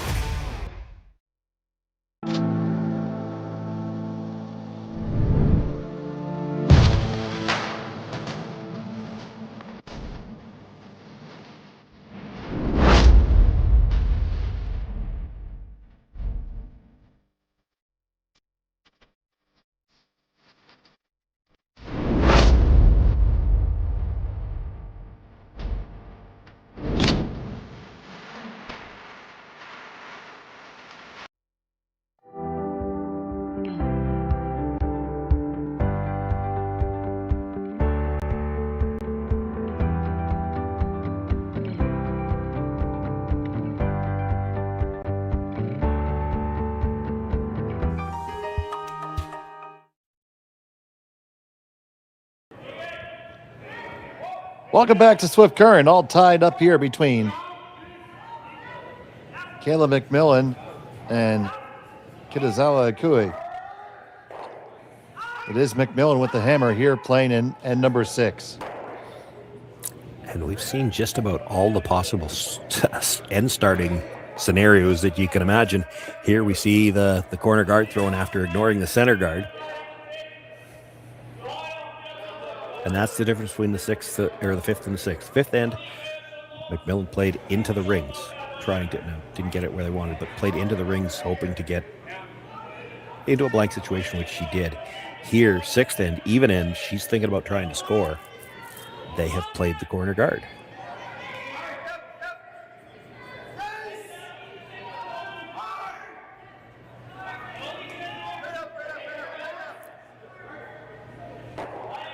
And so Kitazawa's going to throw the second center and try to make that deuce difficult to get. Maybe make it difficult for them to even use the corner guard. Just got that to the center line. Important because of the no tick zone. Absolutely. And Early on in the week, we saw a lot of rocks not make it to the center, but teams seem to have dialed in that ice now and figure out where the broom goes. Well, and you've probably heard me say this before, Dave. I know I've talked about it in the air before. One of the biggest effects I think that the no tick zone has had, it was actually an unintended consequence, but I like it. It's worked out well. You take a shot like this where it used to be a skip, but I was as guilty of as anybody. You're playing the shot, you tight ice it, because if you rub that guard on the way by, you get it off the center line. That's a good shot. Well, now it's not a good shot. Now, if you're going to play that come around, you actually have to play the come around. You can't tight ice it and just make sure you make contact if nothing else. You have to precisely play the come around drops. Unintended consequence of the no tick zone, but I think it's a good one because now you're not playing, area plays with the fourth stone at the end.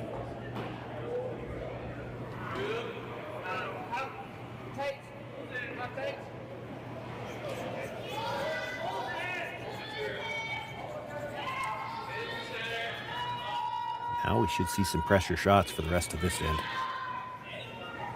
Absolutely, we are on deck for something big now. We see our numbers of viewers starting to rise as the sun rises over across the Pacific. So good morning to everyone in Japan, Ohio. Thank you for watching. If you haven't subscribed to us yet, please do. We really appreciate it. You can stay up to date on Curling Zone on all the different action.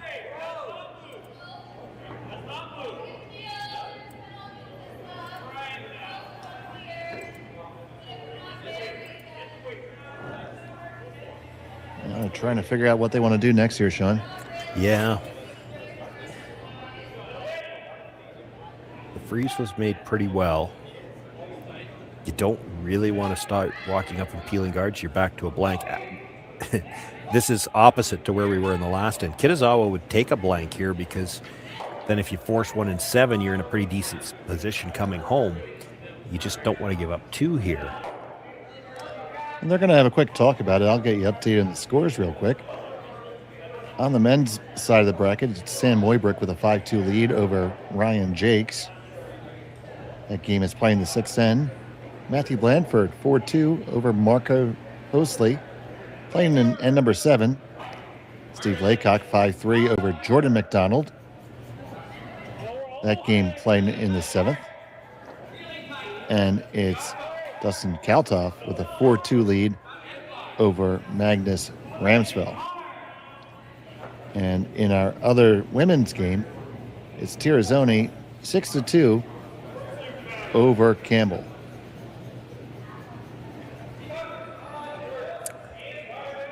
After the discussion, they decided to come around from the outturn side. I think this is the right call.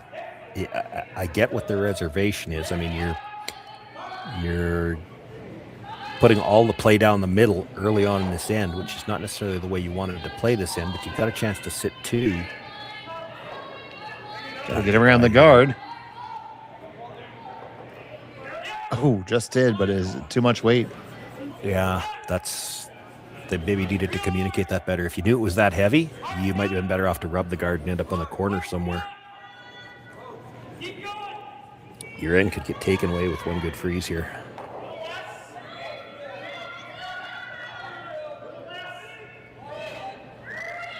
Doesn't have to be right down to it either. She could bury this just on top of the tee line and perhaps be in a good steal position. But if you freeze to the back one, there's not a lot of scoring area left.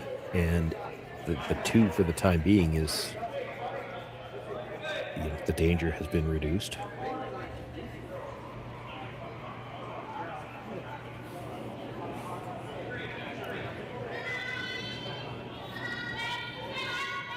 So, big shot here for Suzuki Minori.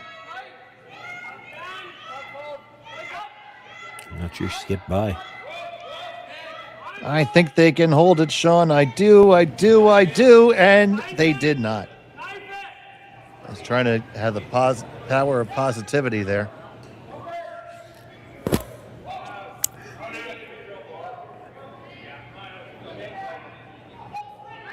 There's still an argument to be made. That might have been the better result for MacMillan on the last stone rather than getting it by to the back of the 8-foot.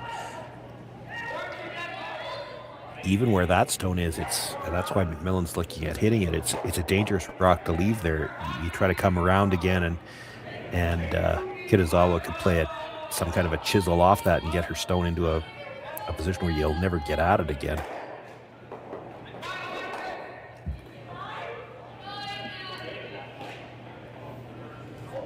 So like you said, as expected, high pressure shots all the way through the end from here on out. Yeah. The roll here is so critical. It's not actually important that you get into the yellow one. Even if you are a little thin on the first yellow and come into the side of your own, you need to take away the draw path to that back red one. This might be a little thin and a lot of spin. This is going to roll a long ways. She did get the yellow. She's pretty good there. That's not bad at all. They lie 3, and you look at that. MacMillan lies 3, of course. How does Kitazawa lessen this? Well, she's got the yellow red she could play. The problem is you don't want to pop back out into the open. What if you catch what you can see of that red one there? You might be able to double the top 2. Yeah, I think you can. So that's probably the best outcome if you can make that happen. Yeah. But boy, if you ever just stuffed it and left it right there. That would be bad. I'd recommend against doing that.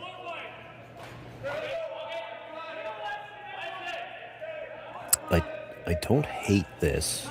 She's looking at, so rather than try to chisel the yellow onto the red, she's trying to hit this right on the nose, kill the yellow red, but leave the yellow stone, the shooter, right there, and it'll be fully exposed, so available for some kind of a run-in. You just got to get rid of those other 2 stones. They're in the way right now. She does not want to roll to the outside at all on this. You roll at all to the outside, it gives MacMillan room to get to the inside of this and again, flop under cover. You want to stay right there where you can use it, and it's a problem for MacMillan to get rid of it.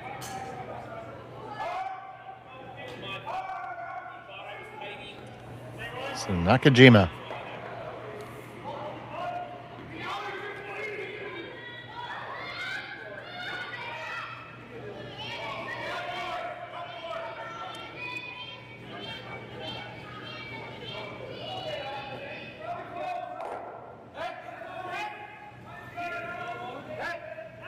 Little spin at the end. I think she's got second shot. I do believe you're correct. That's a little bonus. Yeah. Yeah, I would have bet it wasn't going to stay there. There's a port. She could get to it. The problem is the danger stone is that yellow one that stayed right there. And you could probably get ever so slightly to the inside of that. You ever try to shoot the port and you miss, you might raise that yellow right under cover. Yeah, you might. There's been so much movement to the corner, and the stagger's right on the guards. I think it's there. The problem is this is the dangerous rock. The one they're trying to hit right now is the one that's causing the problem for it because it can be raised up. I actually don't think you want to roll under now. You probably want to hit it, stay right there, right on the nose, only because if Kitazawa actually comes off of her own, you need a way to get it out. So you leave this stone in the open, and it's available to be promoted.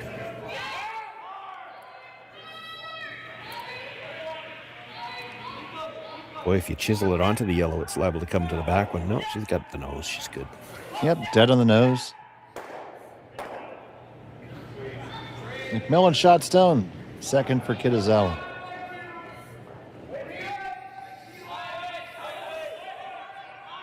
Looks like they're looking at this double here.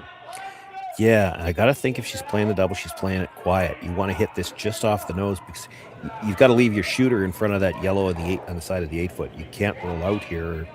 You're just giving her a chance to hit and roll back under cover, and 3's still in play.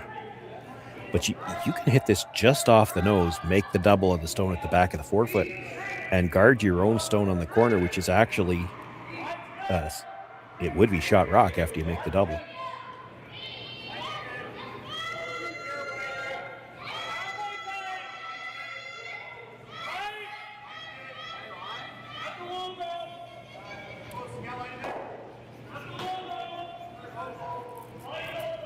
Right now, I think you're playing the port for sure. Yeah, I think that shot's certainly there. Well, the port's a little bigger, and it's tougher to do anything with that yellow. You can't see all of it. Like you could maybe run it onto the one on the top 8 foot, but you make the hit and roll here, that would still leave MacMillan sitting 2. You could draw a tap on it, I guess, but I still think this is the right call.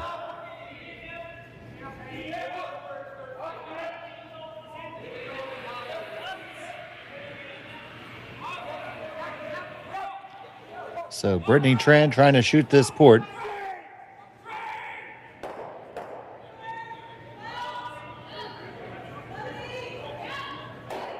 Starting to curl now. Hold it out there. Past the red one. Just by. And you make it there. Big scrub there. They weren't worried. Yeah, still, it's left the shot, though, to hit and roll in behind cover for shot rock. Probably easier now. Yeah, I mean, you have to throw a little bit more weight, I think. Don't have to whip it by any means, but hard to make it with, hack or bumper. You'd have to flirt with the yellow one on a 12 foot. Probably more of control weight here, which is fine.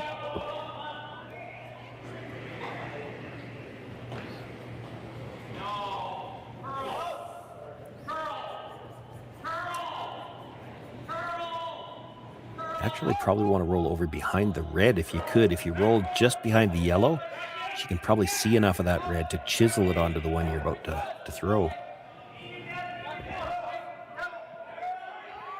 So the broom is down. Suzuki will be holding it. Second holding the broom for the skipper.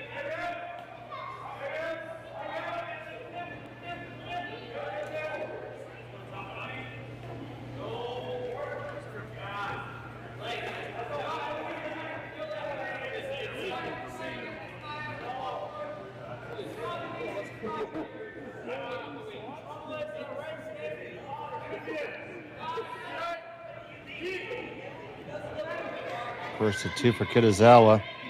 They picked this one up right over her hand. It looked like she might have pointed it out that way a little bit. Definitely. Can they hold it there? Can they hold it there? They get it to just dead nose. Well, and you don't even have to play that now. It's third shot.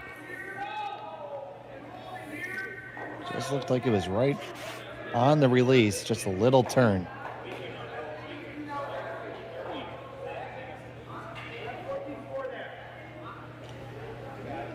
They're still looking at playing it, though. Yeah, and I think the reason they're looking at playing it is because if you look at how everything is setting up in the house, probably the only shot Kitazawa's got left is the tap up on the yellow. It's going to be against the loss, right? She's going to be looking at 2 or 3, and it could end up being 4 if she doesn't make it.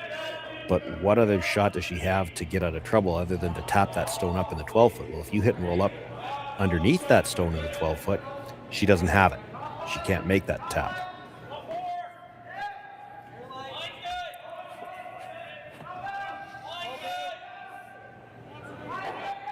Saw them gesture for even a longer roll. That I don't like. Like, if you're playing this hit, you're trying to take away the tap.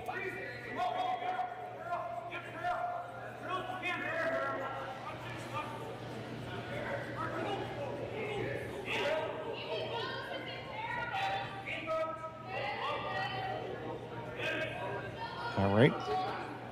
The jury has reached a verdict. Even if you roll this kind of in beside the other red and force her to play the slash double, you'd give her that because then it's a draw for 2. You just don't want to leave her a shot to get out of the end here.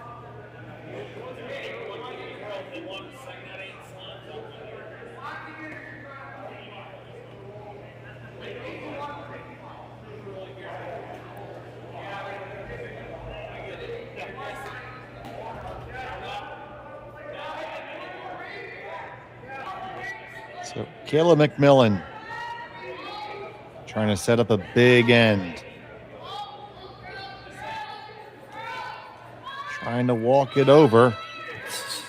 It's still on the guard. Does it get past it? Yes, it does. But it's going to fall all the way out. That could be the way out. There's a double there. Yeah, there's a double at the back. She's looking at the freeze, but that's tough. Like, it's easier to get there with the hit and roll, actually. I think you got to throw the double. Yeah.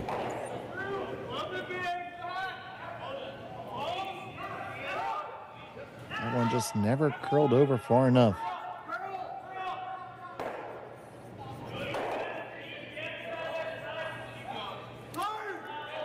You got plenty of cover to be under there, too. And yeah, and you're high enough up hitting the first one that you might get, if you can get to the front end of the second one, you'll actually spin up a little bit and further in behind cover. It looked like part of what they were worried about, so they're trying to hit this first one fairly thick. They may have been worried about getting the second one out, because I saw Suzuki walk up to the front one to take a look at the yellow, and presumably she's wondering, well, how far do we have to get that second red one to make sure that we're second shot here at the top?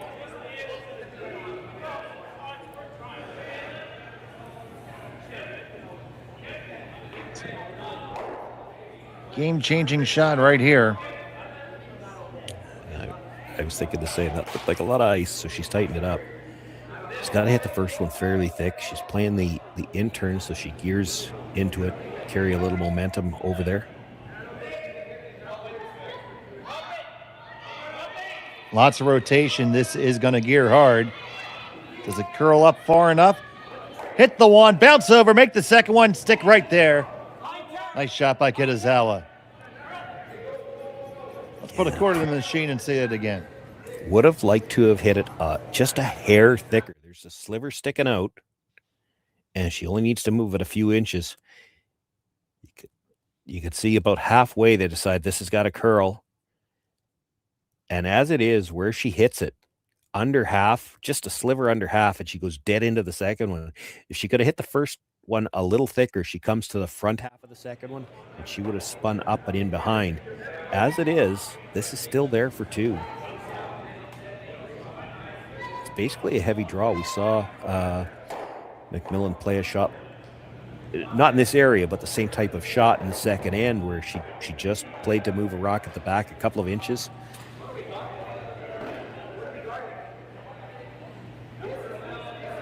So, she's got ice water in her veins. She doesn't have a problem throwing this shot. It all becomes a question of the line.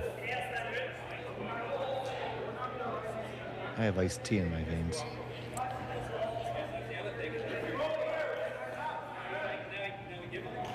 So looking for two here. MacMillan, final stone of the sixth.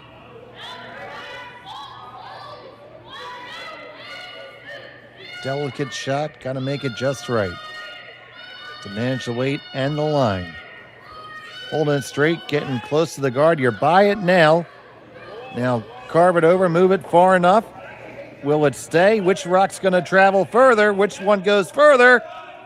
And it's going to just be a single point for Kayla MacMillan. Kitazawa will have the hammer in 7 when we come back on Curling Stadium. Welcome to the RockShop.net, the official store for the Grand Slam of curling. Whether you're looking for the best hats, stylish clothing, fun toys, or unique accessories, the Rock Shop has it all. Shop online anytime at therockshop.net for exclusive Grand Slam of curling gear, or come see us in person at your next event. Therockshop.net, where fans find their favorite curling gear.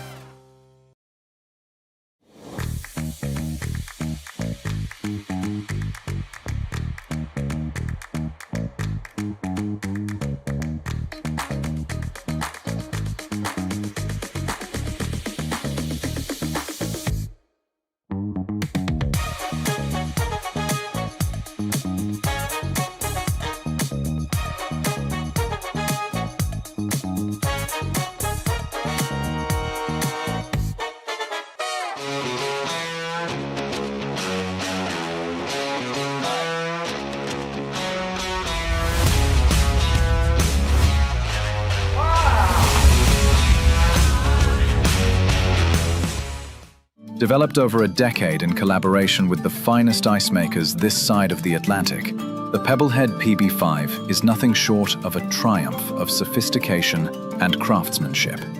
Weighing less than half its lumbering copper predecessors, yet boasting tenfold their durability, the PB5 delivers perfect, consistent ice, time after time. The PB5 by Pebbleheads.com, the apex of ice-making ingenuity for the roaring game of... And welcome back to Swift Current. A single point for Kayla MacMillan. Kitazawa has the hammer there, and Sean, Kitazawa has to feel great about that. Yeah.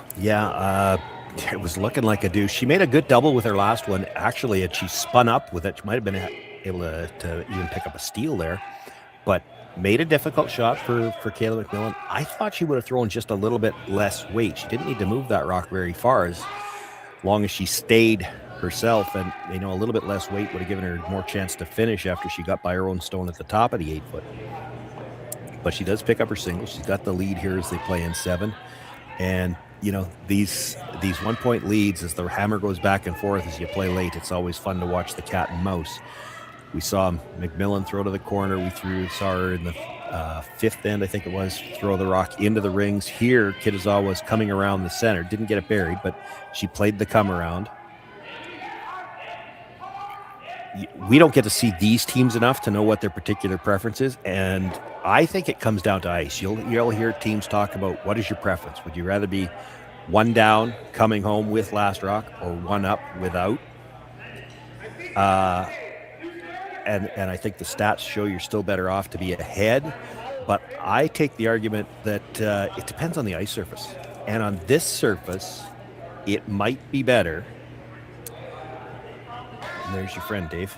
Yeah, there he is. For those who remember our last event here at Swift Current last year, there is the Swift Current superfan. Watch for the rest of the week. He will be plastered behind that glass in an Islanders sweater. And you have to at least give him credit for being a loyal fan to that team. And we had spoke with the management of the club. He doesn't even curl. He is just a curling super fan. Well, he's watching the Saskatchewan women's team that's out there. Jolene Campbell is playing on that sheet, so he's also playing she's also playing against Tiranzoni, and Tiranzoni has a following wherever she goes too. So back to the point about this end. Now, Kitazawa, does she want that hammer coming home? If she does, she wants to play for the blank here. I would almost argue on this surface, you might be better off to be up, because the deuces are hard to come by. So if she gets a chance to set up for 2 here, I would suggest she take it. But on a lot of ice surfaces, especially the stuff that we see all the time where you've got 5 and maybe 5+ feet of curl, I would make the argument, and she's going to play for the blank. Okay. I would make the argument you might be better off to play for 2 coming home, because the 8th end is different. Deuces might be hard to come by every other end, but in the 8th end, if you need a deuce to win, you're not thinking about defense. You're not worried about keeping the blank alive. You're worried about scoring 2. So it's different. It's really hard to stop a deuce in the 8th end on the ice that curls 5 and 6 feet. Maybe not as hard on this ice. So, didn't want to do that. Yeah.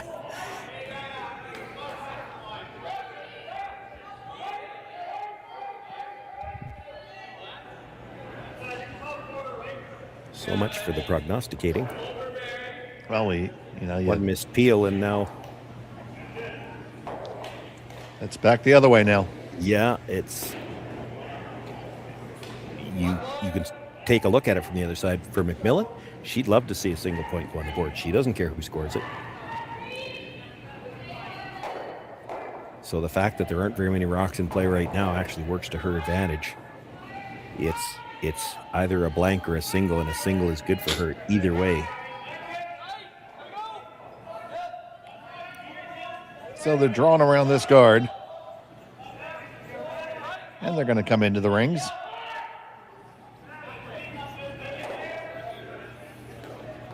Now Kitazawa has to shift gears herself. Yeah, well, she doesn't want to be forced, so you come around. 2 is not bad here. I still maintain on this Gotta be ice, forced. you might be better off to be ahead for sure. And that rock stayed fairly high. It actually acts as a guard. It's in the 12 foot, but a rock at the 12 foot can be a guard.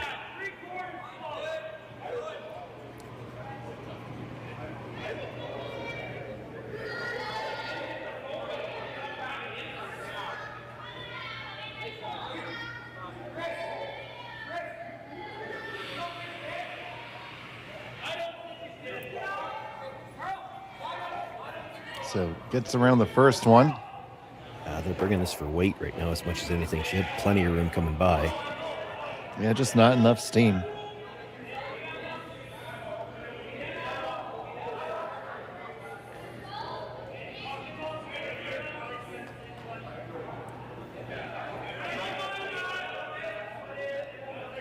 You need to make sure you throw this one right.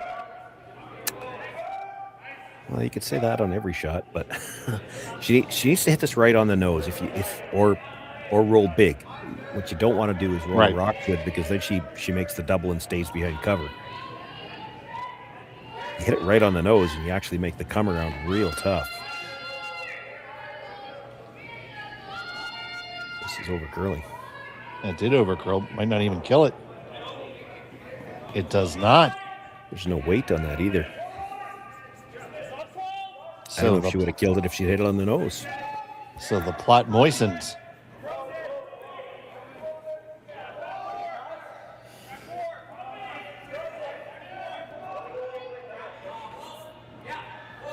Yeah, I'm not sure I'm in love with this call. Feels like it sets up a double, but it does. I'd make the argument you could hit the other one and roll towards this one, and then there's probably no double because the jam.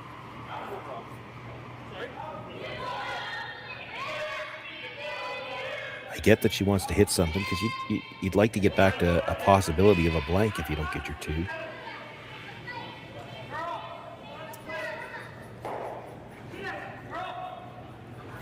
Well, that's better than the nose hit. Ooh.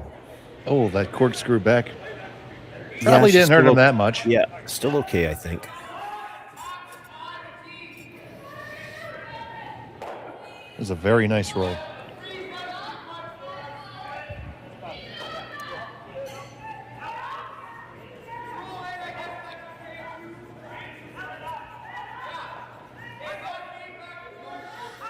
So Brittany Tran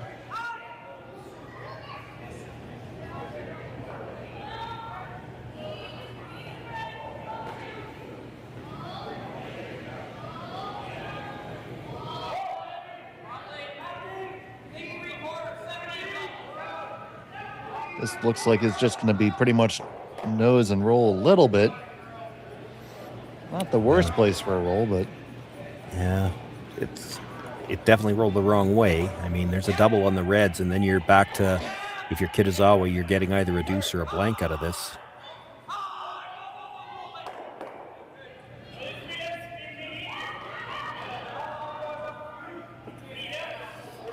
Now, the double has to be made, but you overcurl and miss the double, you're probably rolling behind cover too, so. so here's the last stone for the third Nakajima.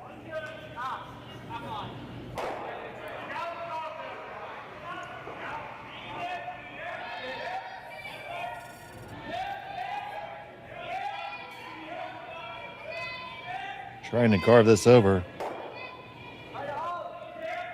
Contact on the first one and they just stuff it. It's not the end of the world because the shooter is biting.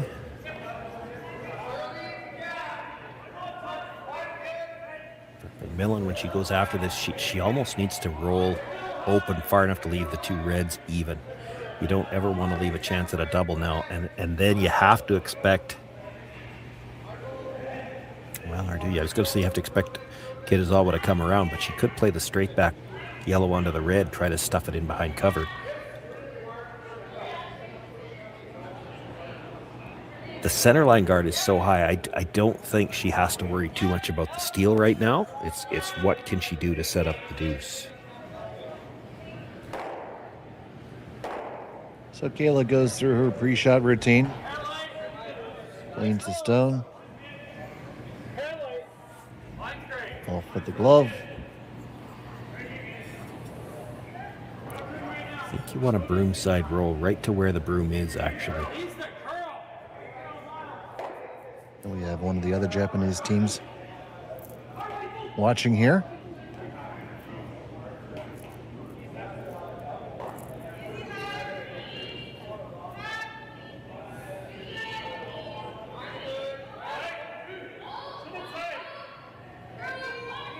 Haven't really done much of this. Now they're going to try to carve it over and get a piece of it and roll open, and pretty well even. Clear out the back. No.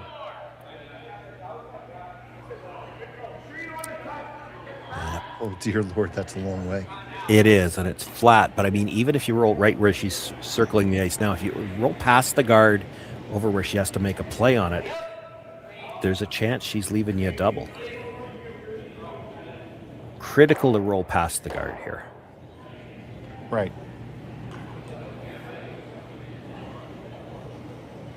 Or roll dead in behind and hope she rolls out on the chase, because you've got the short little runner for two still. So you throw the out turn or the in turn at this?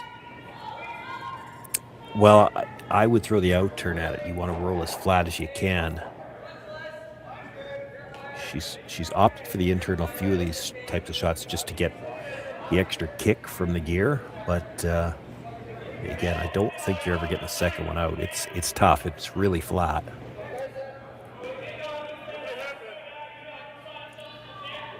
I'm not 100% sure. So it looks like they're playing the long roll for sure. Mm-hmm. You can't pick either or here. You got to pick one or the other. Like they've indicated both, but here's the problem. If you roll just past the guard so that it's wide open, you leave it too easy for her to hit and roll back in behind or out to the other side.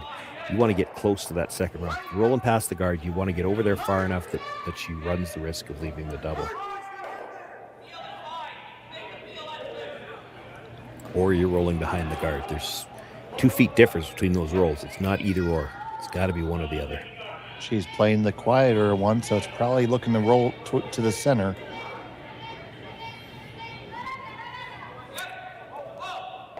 Get the hit. Rolling right to the center. Leaves just a little bit exposed, but that's pretty good. I think that's a great outcome, Sean. Yeah, because now you got to play a delicate shot to get that out. If you stay right there, you can take a look at it from the overhead. She's going to leave double or angle for a double, which would be for 3.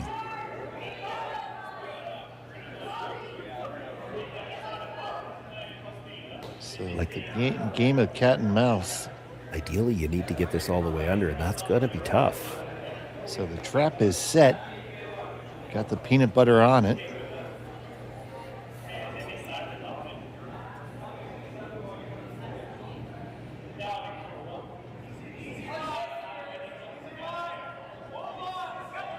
Big shot here from MacMillan. Yeah, once they're by the guard, you'll see them sweep on the offside for all the curl they can get at the end. Like a nose hit here, just it almost cues up the double attempt. She's got to get across the face a little bit. And it cannot look good from the hacks. That's almost half buried. More than a third anyway. And she's got to get past a nose hit. And you have to come in from this direction. You can't, like it rolled to an absolutely fantastic spot. You made this very difficult. That's what she's looking at.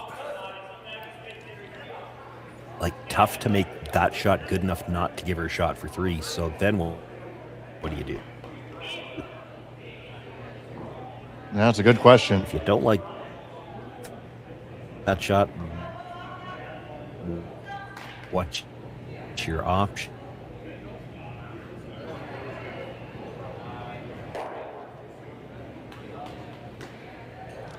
Yeah, they're trying to figure out. Could you hit it thinner.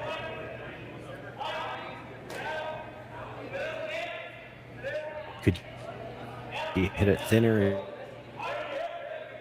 and come under your...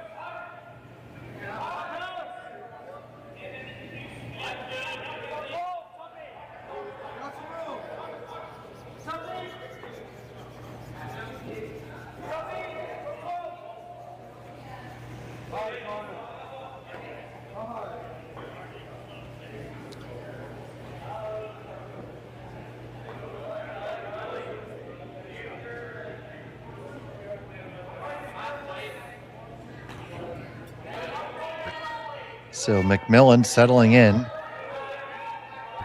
Edged. A little issue with Sean's Edge. audio there. That Yellowstone, but then she's going to have the yellow straight back for 2. Thank you. It's Team Tabata behind the glass. Thank you, Everlasting. Her final stone of the 7th.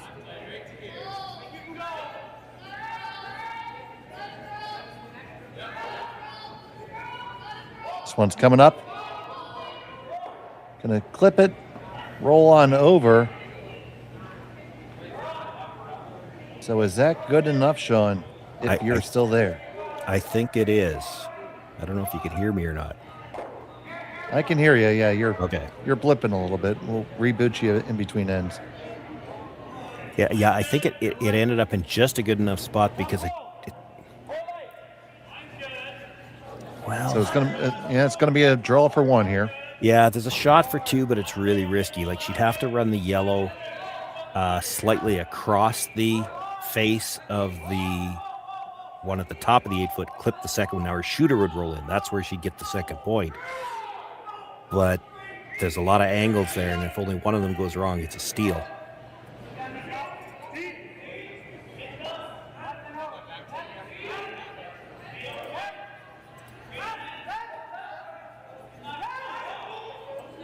So, Kitazawa, final stone of the 7th end.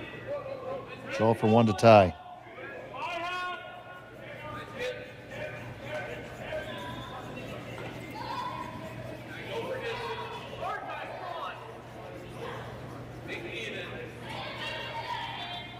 Working it hard. This needs to get there. Got the whole 4 foot to work with. And they put it right there for the skipper. Chalk 1 up for yellow. And 4-4 is the score. We'll be back with more after this on Curling Stadium. Hey Mark, you ready for this game tonight? Yeah, I'm excited, man. Cupsy, what are you doing over there? Don't worry, boys.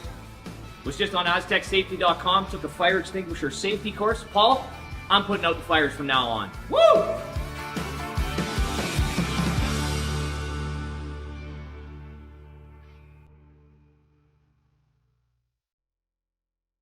So with the impact to my business and income, will this delay my retirement? I know you're worried, Marshall, but based on the original plan we came up with, you're only about 6 months behind.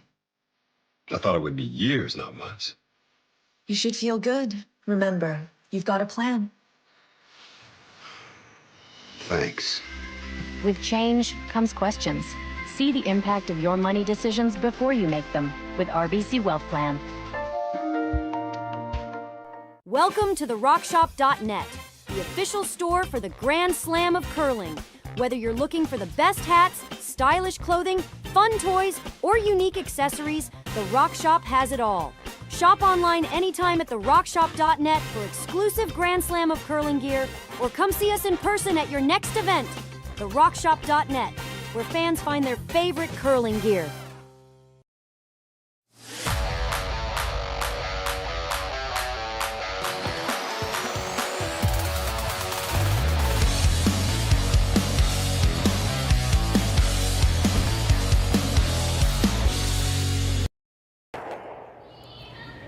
Welcome back. It's the 8th end of action here from Swift Current. All tied up.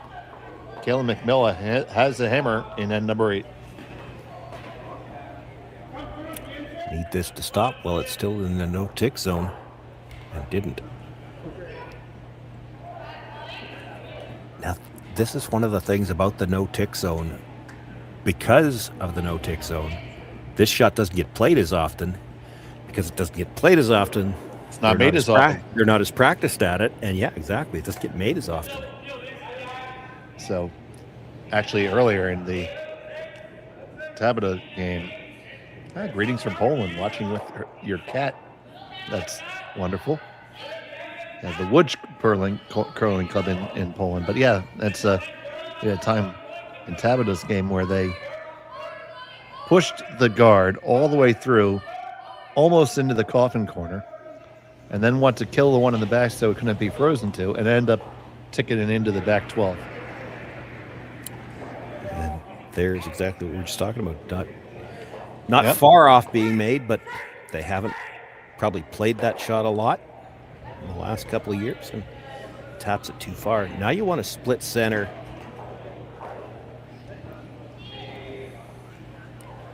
Up high. Mm-hmm.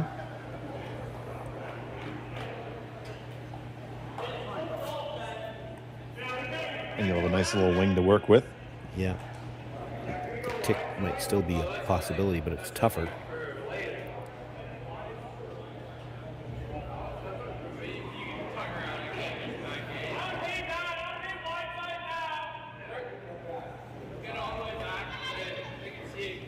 Working this one hard for distance. Yeah, these are tricky shots at the best time. I've seen a couple of rocks hogged already this weekend. This is going to make it. Yeah. Now we'll be on the center line. Yes, it will.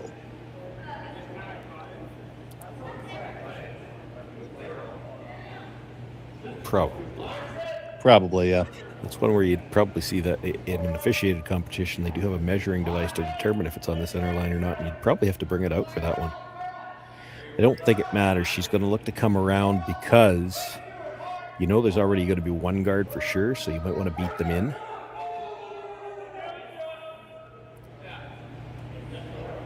You put this in the top of the forefoot, she follows it around to freeze, and then you start peeling guards. And this is another situation. We saw this earlier the other way around. The Kitazawa team opted to simply peel the tighter guard, and that might be what you see MacMillan do here. That long guard by itself isn't guarding much. And the tighter guard is going to be wide open.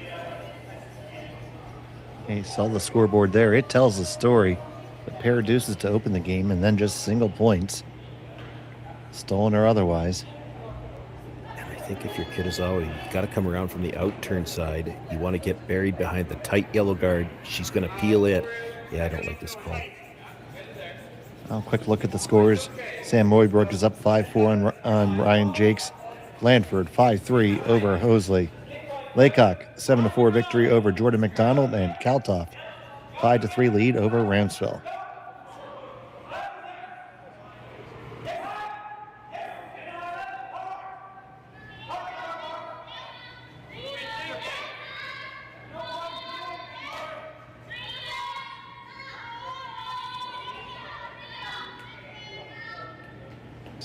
On the come around. Line's beautiful. Walk it over, see if we can get that last little bit of finish. Stop.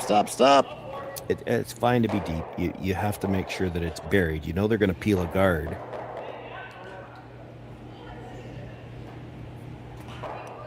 I'm surprised they've talked her into peeling the high guard. Again, that high guard by itself is no good. You don't get a second peel here. If you don't make a second rock go away on this shot, this peel has done nothing. There's a lot of distance between those two. Now, having said that, she could make all four of them move if she hits this right. Dubuque is just going to get the top one.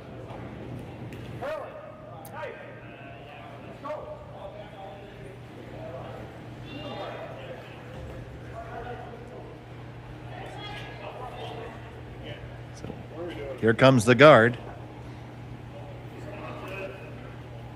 Yeah, and the reason you get away with having that one be a little bit deep is because for your last stone, rather than throw a straight guard, you'd corner freeze that red, and then she's got to draw from the other side.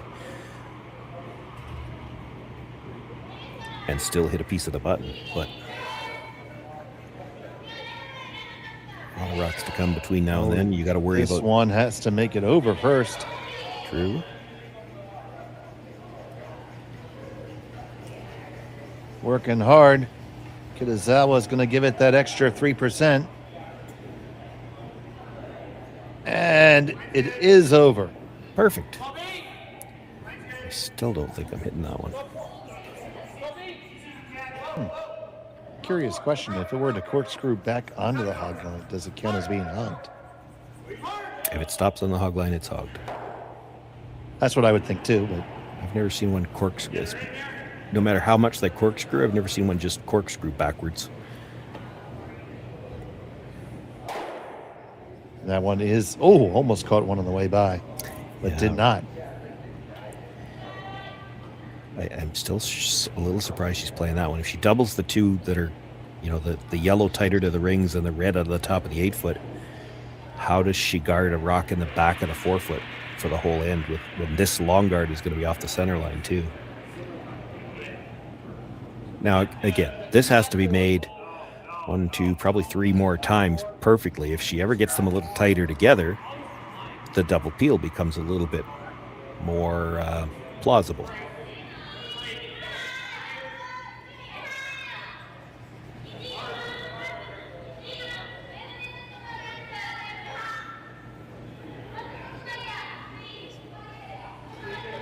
Once again, the very high guard. Such a tough shot to throw. This one might slide a little deeper.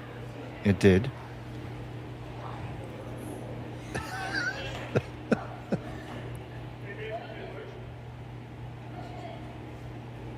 Not as much room between them this time.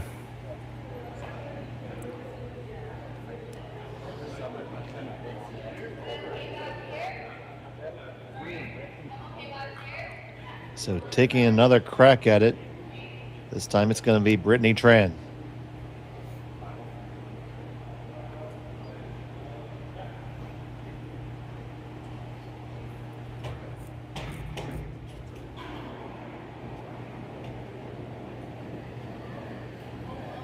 That was a big pop on the release. This one's high, going to make no contact again. So close, but so far away. So that's 3 whacks at it. Well, they're going to get at least 1 more, and I think you might have to throw the guard over on this side twice more. The question will be, does MacMillan on her first stone, does she still try the double peel, or does she play the draw?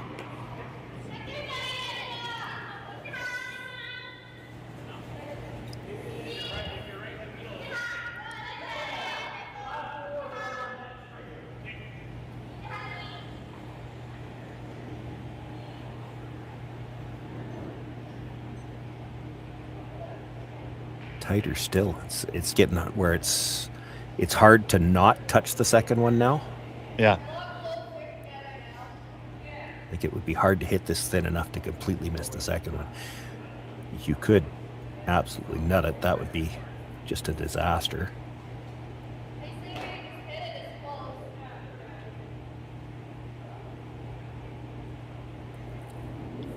So Tran settles in to try it again.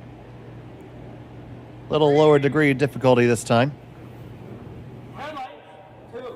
Yeah, it doesn't have to kill the second guard.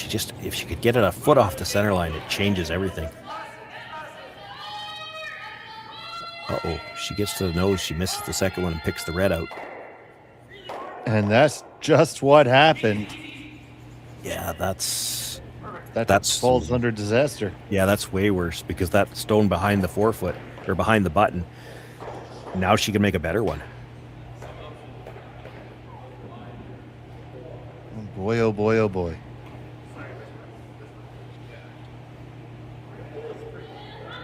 Is that just me, or is that Eugene Ritzik behind the glass? I don't see him. No. He always has the toothpick that he's fiddling with. And the gentleman with the cap is Very much fiddling. That is not Eugene. No, it's not. No. Better look, but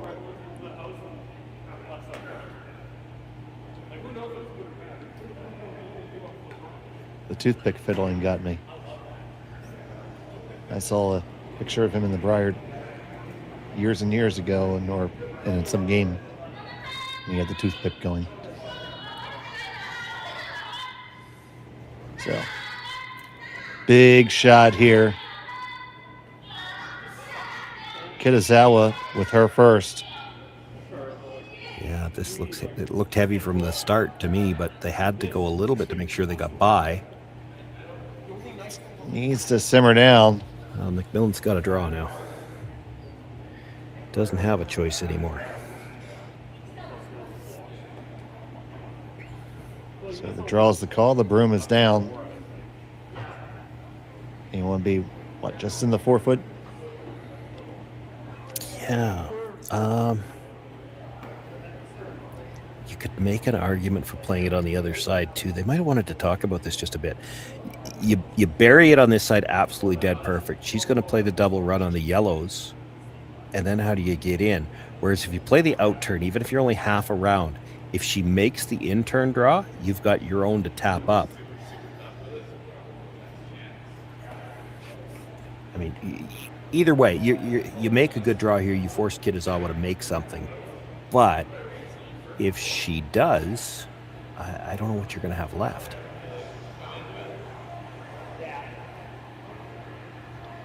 So it's been a tight one. We're down to skip stones.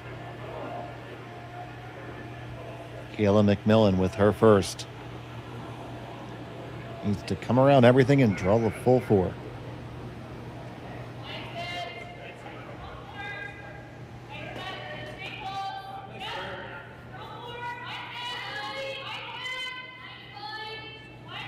Lindsay and Lauren are there on the brush.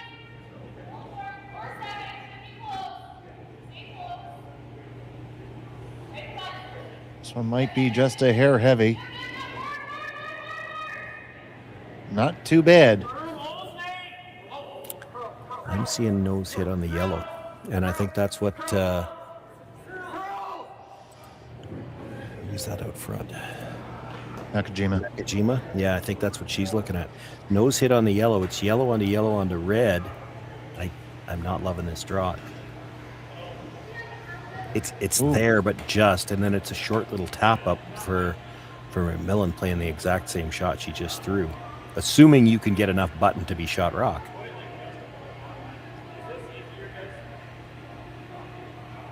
That has seemed to be the straighter side, but... Well, the other thing is yellow onto red, where the yellows are going to end up, because you don't have to throw it big weight. You just need, hack weight. You're not trying to necessarily kill it. It's a matter of dead jamming it properly. The out turn side's going to be gone because all the yellows are in the way. So you've got an in turn. I mean, it's essentially the same draw, except if you stuff it perfectly, she's not going to be able to see very much of the button. So Kitazawa.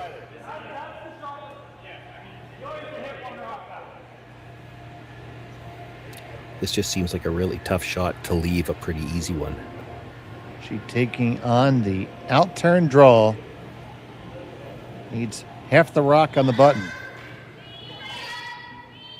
Winner's guaranteed some kind of playoff berth. The loser is going to have to rely on draw to the button. This one has the line. Is it the weight good? The line's going to be pretty good if they get it there. Take that last little bit of curl, carry it there. You need the button. You didn't get it, and that will be the game. It's a final score of 5-4 in favor of Kayla MacMillan. And they take this game. Sean, back and forth battle, and just little shot here, little shot there, eh? Yeah, it is. That's all it came down to. A big win, though. We talked about it at the start of the game. I only just thought to mention it again as she was setting up for that shot. Winner goes to 2-1. They know they're into some kind of a playoff berth with the format that we're using here. The loser now drops to 2 losses, and that means there's 9 teams here with at least 2 losses. So they'll go to the draw to the button scores. We don't know how many teams yet are going to end up at 2 losses, but somebody's going to get in off draw to the button, the cumulative draw to the button scores. We don't know who it's going to be. That's just the spot they've put them in now. Kitazawa will have to sit back and wait and see how many teams end up tied and whether their draw to the button's good enough to get in. Well, that's going to be all right now from Swift Current. Stay tuned, because tonight at 9 o'clock Central, we have Mike McEwen versus Reed Carruthers. Join myself and Terry Corbin for Curling After Dark. But for now, from Swift Current, for Sean Joyce, Matthew Hone, Kaylee, and Jerry, I'm Dave Schmel saying thank you for watching. Have a great night. Arigato gozaimasu.